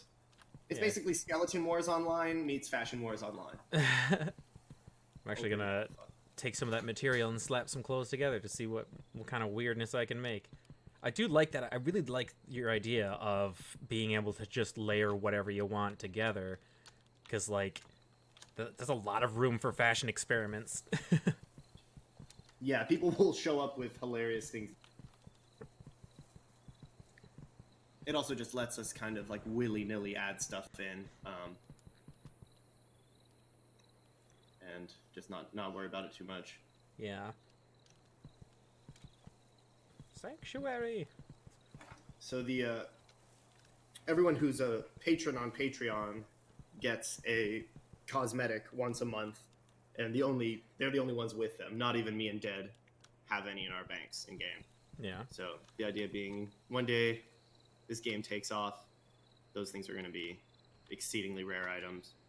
It's kind of like printing your own money in case the game takes off, which is really funny. Everyone who helped us film the trailer got a cosmetic that was only available that one night, and maybe one day that's like a $500 Steam trade. If the game pops off, it's kind of funny. I blew my mom's mind talking about that with her. She was like, wait, so like people buy just pixels on these things? I was like, yeah, dude.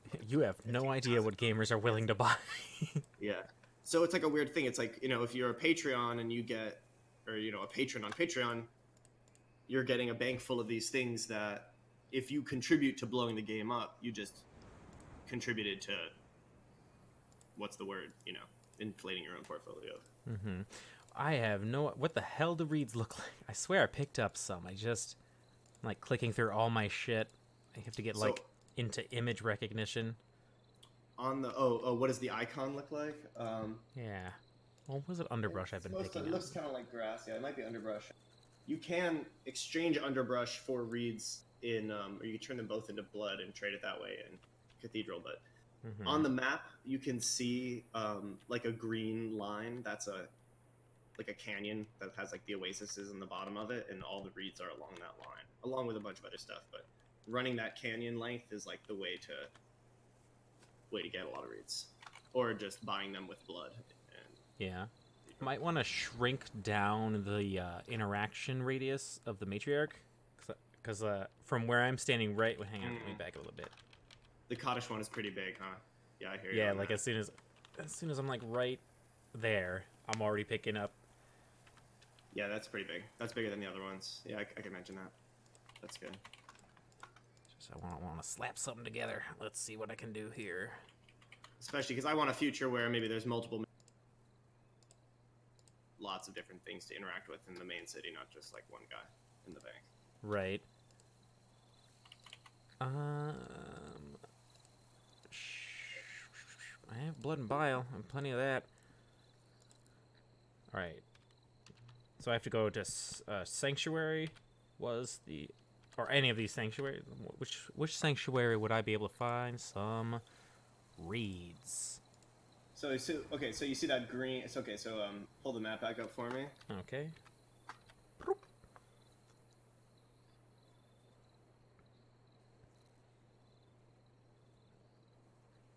Okay, so Cathedral's the city where you can trade for, but then also kind of coming out from the east and the west of the Cathedral icon there, you can see like the green squiggle. Mm-hmm. That whole length is like a green canyon that if you ran it, you would just get a good amount of them, but... Oh, sweet. It's also more than one reed per blood, so it's like you had 44 on you. You could go probably get as many as you need just by buying them. So what's the closest teleport to Cathedral? It is Mountaintop, and you'll have you got to go to Mountaintop, and there's basically 3 different catwalks you can take. If you use your map, you can figure out which catwalk, and the catwalk will run you right down it. All right. I'll roll over there.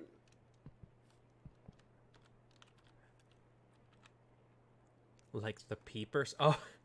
So it's the one to the left of the one you're on, but it's real close. If you just look to your left, there's another bridge. That'll drop you right down there, I believe. So I just dropped down. Ah!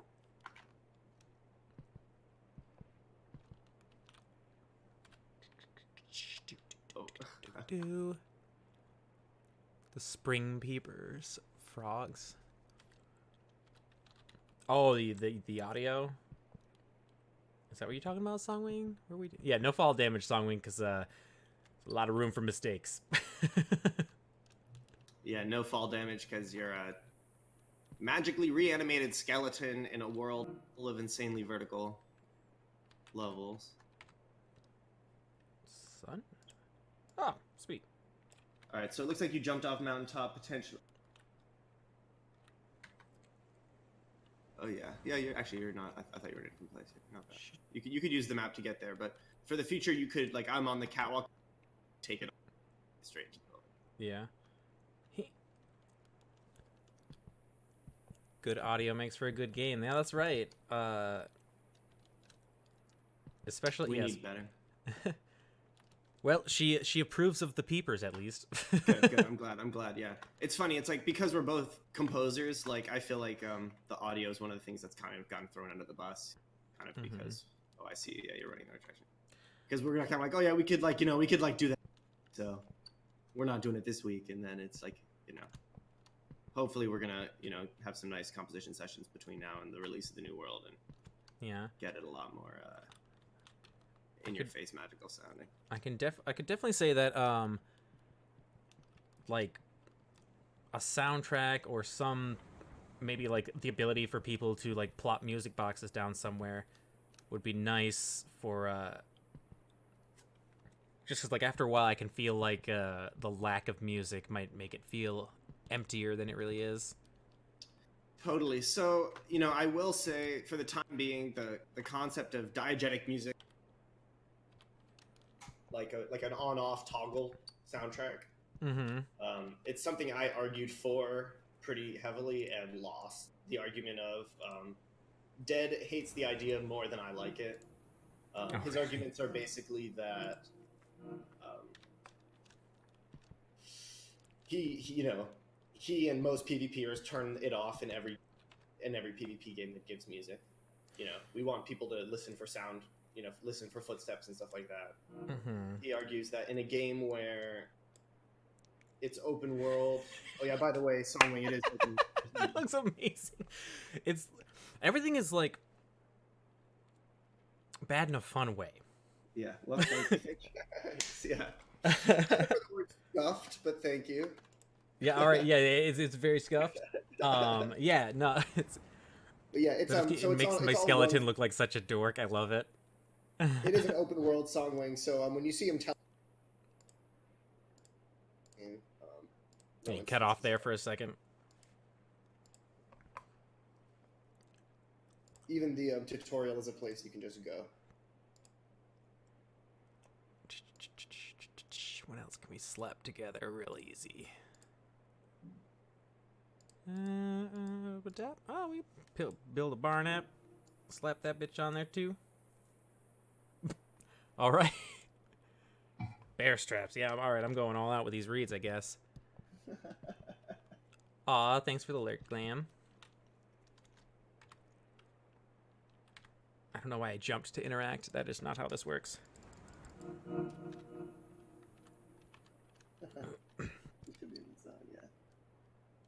Okay. Where are these bear straps at? Yeah. Give me them straps. Yeah, there we go. Now I look more legit.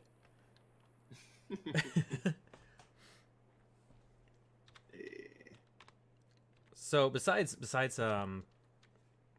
like PvP, and you've got the trilobites, you got any like big dangerous world monsters out there anywhere? Yeah. I mean, they're not as well. I mean, like everything, they're totally. There's bigger stuff than them. Let's see. Yeah, maybe I'll take you out to show you the. We have one inn that's just in for bug testing. I'm pretty sure it's Bug City, but it represents the new direction. So instead of being like, oh, they're not going to look like this anymore, I can tell you. Oh, sweet. It's a tiny bit of a journey. Let's go to closer teleport. Yeah, let's go to Art's Tomb, which is the letter O, not 0. To the tomb. Yeah, I like the wall art in that sanctuary. Thank you. That was one of my earliest attempts at some like hints. Oh, really? So like they're kind of like telling there's a actually bit of guides using caveman art style. there's text. If you go up close to them, there's text that appears. Some kind of Oh. cryptic, but we've just the game started with like no tutorial like experience at all, and we've just been real developing and developing the like noob help more and more and more, and trying to just get it heavier and heavier, because it's like all of our favorite games give basically zero noob help. So we kind of started out just being like, if we just make it a deep game, we'll find those hardcore people that someone's out there. Is Xenu just chilling out there? But no, I agree. Like I do enjoy the ability to have some sort of like tips and tricks tutorial kind of shit in a game, but most of the games that I enjoy the most with it does really basic, like, okay, so here's how you do a craft, cool. Here's how do you open up your inventory, cool. All right, good luck, bitch. Yeah, totally. And yeah, we need we're looking at probably pretty soon like one of those disappearing hint boxes that does the same thing as that. But yeah, exactly. It's a balance, and especially the more scuffed the game is, the more people might need that, hand holding to realize there's stuff they can do in it. So by the way, this is the only gather that works this way, and this is how all gathers are going to work in the second world. A physical thing, you see it, it disappears when you take it. Oh, cool. So the big old glowy balls are just like a placeholder until you get the assets made? Yeah, completely. Gotcha. Is there a way to tell how many people are online while you're in the game? Yes, till day. Boop. So it's us and Rips. I assume that is the pink circle we keep seeing in the distance. Yeah, exactly. Yeah, so you're in your the crystal in your chest flashes like once a minute, and it goes through all objects and everything. So that's one way to hunt players, especially while population is low. That's the type of thing where, if we were getting up to 50 people on a good night, that mechanic might go away, or it might be more, harder to see the flashes or something like that. A little more it subtle. might get ranged. Yeah. But definitely a good way of pointing players towards like where shit is happening. Like someone who just got into this game and wonders where to go next, suddenly see a cluster of that somewhere. Totally. When people bleed, that gives a flare that passes through objects and stuff like that too. Couple other things. So yeah, I mean, like when the game first launched, there were moments of 4 people on at a time, but they couldn't find each other to fight, and that just can never ever happen. So it's a kind of, I consider the chest flare like a blunt instrument, but it's definitely one that's needed at this time. And like it adds, like, again, back to like the whole like strategic fighting thing. Like it added to it because I knew it existed. When I went around the corner to heal, after a couple of seconds, I immediately sprinted to a different corner because I was like, I probably flashed by now. He's gonna know I'm here. Totally. Yeah, we wanted it to be kind of incidental if it helped PvP, like not necessarily gonna change most fights, but there are definitely those moments in a fight, especially when you're chasing someone around a corner, you get lucky. Are there events like a sky drop?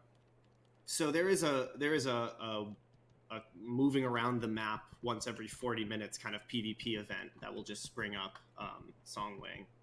And we will also do kind of PvP events on like a semi-regular basis in game, where we'll code like a particular thing to happen in a particular loot opportunity.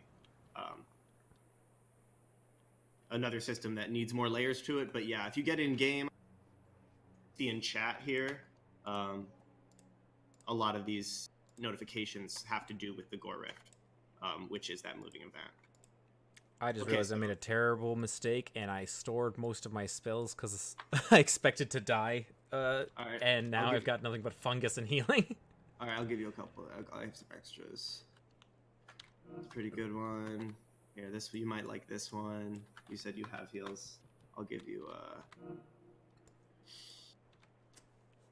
yeah, I can make you a little AoE one too.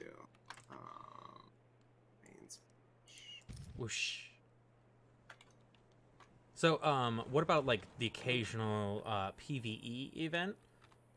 You thinking about doing like anything like that, where like there's kind of like a, what's the word, like a friendly fire zone where it kind of makes it so that people don't kill each other but can go fight some giant ass titan or something like that randomly? Yeah, that would be very cool. We've gotten a little bit away from that. We were talking for a while about stuff like that. You know, like maybe a temple that opens on a cycle. I like that idea that there's no friendly fire inside the temple or something. But Actually, I like the idea for sure. I think the best version of the world would be one where things are kind of opening and closing opportunities. You know, nighttime only opportunities, daytime only opportunities. right. So, by the way, these guys are represents a new AI system. So I don't know how they're going to react. You want to be careful. They're probably fairly powerful. They represent the new creature meta, which is totally organized by element. They use fire magic against you. They drop fire magic loot, and that's what all creatures are going to be in the second world. Is there like elemental strengths and weaknesses? Like, are they susceptible to like shooting an ice spike at them or something? Yeah, like not at this time, but you know, for sure that's an over. But Hey guys, I'm stealing your bile. These guys are like a very first stab at recode of the AI system. So Doesn't look like they're aggroing. Or... Yeah, I think they've gotten some aggros at them out of them before. They might in a way, but they might be totally bugged at this time. That big ass red flash is them taking damage. Yeah, they're bleeding. Maybe if we get them to kill and wait, you know, we stun them and wake them back up, they will. I have been killed by these guys before, but I'd rather take it.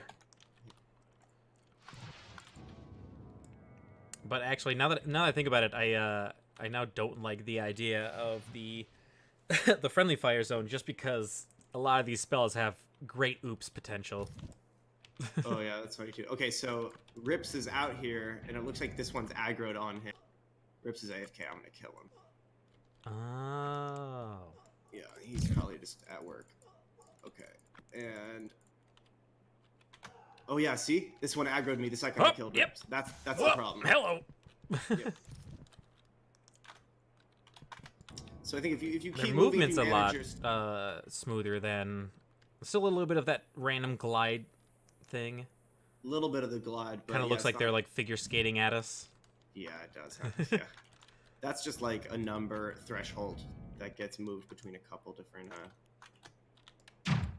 values. Oh jeez.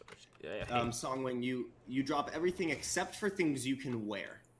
The cosmetics you're wearing, the trinkets that buff you in different ways. That's basically your like long-term build.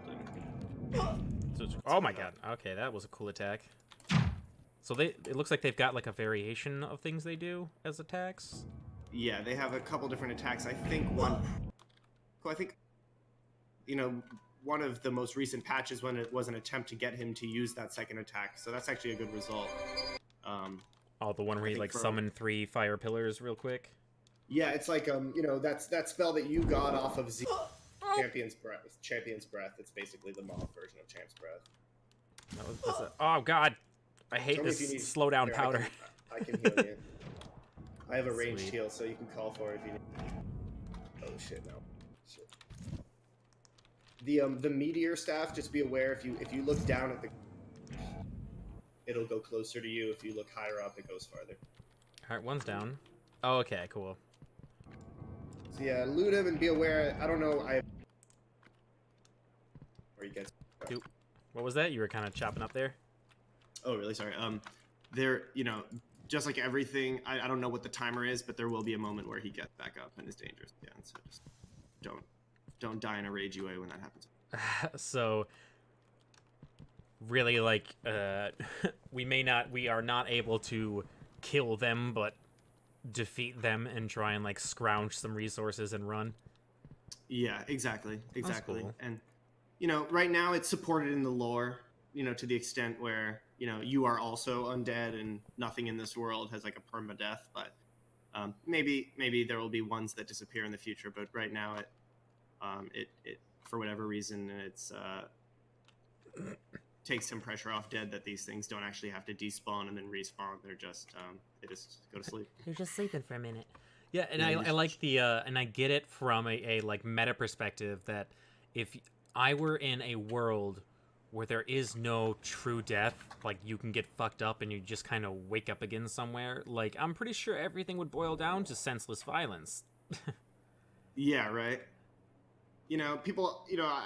I guess my best like stab at just kind of like the overall idea is maybe it's like an early version of a Garden of Eden, or like a War Gods Garden of Eden or something like that, like a proto-religious Right. violence. Does that do an AoE or is it just the rock? If the rock, it's got to hit the person and it does. I think, Okay, 80. gotcha. Right. Well, okay, so real quick, because I'm gonna wind down my stream. If I log out, what happens to my body? Like, will it You disappear? disappear and Okay. you're here. Yeah, and you'll log back in right here. Oh, cool. Well, then I'm gonna get off this platform so I don't log back in and get insta killed. Yeah, that's fine. But yeah, no. This was really cool. I really enjoyed this. Like, this is just like silly, senseless fun. It was kind of cool exploring your world and hearing about like how you put shit together. Yeah, for sure, man. Thank you so much for very very too, and obviously going through people in their very first time is one of the most like eye-opening ways to look at my own piece. So super happy. Yeah. It definitely helped having you here. Because I'm pretty sure if I were to just play this, the first half of my stream would be me staring at a menu, going, what am I doing? Yeah, we need development on the first 20, 30, 60,000 seconds of gameplay. That's where most love is needed, I think, at this time. But yeah, no, everybody who's watching this stream, this is free to play on Steam. It's called Anymyst. I'm gonna actually post a link real quick straight to the Steam page. Cool. Thank you so much for having me. I'll log off VC. Alrighty. I'll talk to you soon. See you on your stream, and hopefully around the Discord too. Yeah, talk to you later, man. All right. Anymyst on Steam. There it is. Okay, so here is the game we are faffing about in. It's called Anymyst. It is free to play. It is incredibly early in development. It's their first ever game that they have made, and a lot of I can see a lot of love into it for how rough it is. Expect a huge world overhaul though, very soon. Early on in the stream, and I brought it up there again at the end, but the world we were playing in is going to be removed, and a whole new world is going to replace it. I should actually log. Let me log out so I don't get killed. And what was it? The Q? No, tilde. Okay, I'll just hold this up while I talk. But yeah, so this entire world is actually going to get wiped soon and replaced with like a huge overhaul they've made, and so look forward to that. He said something around, he hopes that around June it'll come out. So look forward to that. Definitely check this out. Give him some love. I'm definitely going to leave him a review. Pop in there. Check it out. If you like it, if you don't, either way, leave a review or pop into the Discord and give him some critique, because I know game developers, like, that helps them a lot, knowing, like, from a third person where flaws might be, or if there's like a glaring issue players have with it and stuff like that. So otherwise, I am going to end this stream now, and hopefully not get get deaded. Whoa, this definitely needs an overhaul. I can see the black. I keep picturing a dry brush, like they dip it in black, you put it into the paper towel and kind of fluff over it to give a little bit of extra black to everything. But I can see where that will be a problem with, like, reading things. But otherwise, yeah, so we will continue on Thursday with more Darkest Dungeon. Sometime tonight and tomorrow, probably, no, not tomorrow because that's D&D. Sometime tonight I'm probably going to just hop in and play around in Arc. If anything interesting is starting to happen, I'll throw up a stream. Otherwise, I think I'm not gonna like stream all the time when I'm in that Arc RP server, just because there's a lot of like very quiet downtime and people might not enjoy that. But when Star Citizen is slightly better, either at 3.7 or in a couple of hot fixes. I'm probably going to start streaming everything I do in that game at all times, because that's like the plan, is I want to be in character 100% all the time. And so I will stream everything, like as soon as I log in, start a stream. And so that'll be sporadic, though. I'll have some scheduled times, but that can just happen anytime. Oh, there's a capture mode. Oh, capture, like... Is that capture, like, capturing a person? It's quotation and this together. Oh, okay, I get it. It hides the HUD so you can take a screenshot. So I'm going to take a screenshot of Tarpit over here before I leave then. But yeah, once again, check this game out. If you like it, if you don't, give it a review. Give him some love. I'm going to take a sweet screenshot of Tarpit here. Let me turn off that. Turn it back off. It is these two together. It's just a tap or a hold. There it is. Okay. I'm going to take a sweet screenshot. Awesome. Thank you for posing, Tarpit. And, all right, I will see y'all later. Love you. Bye.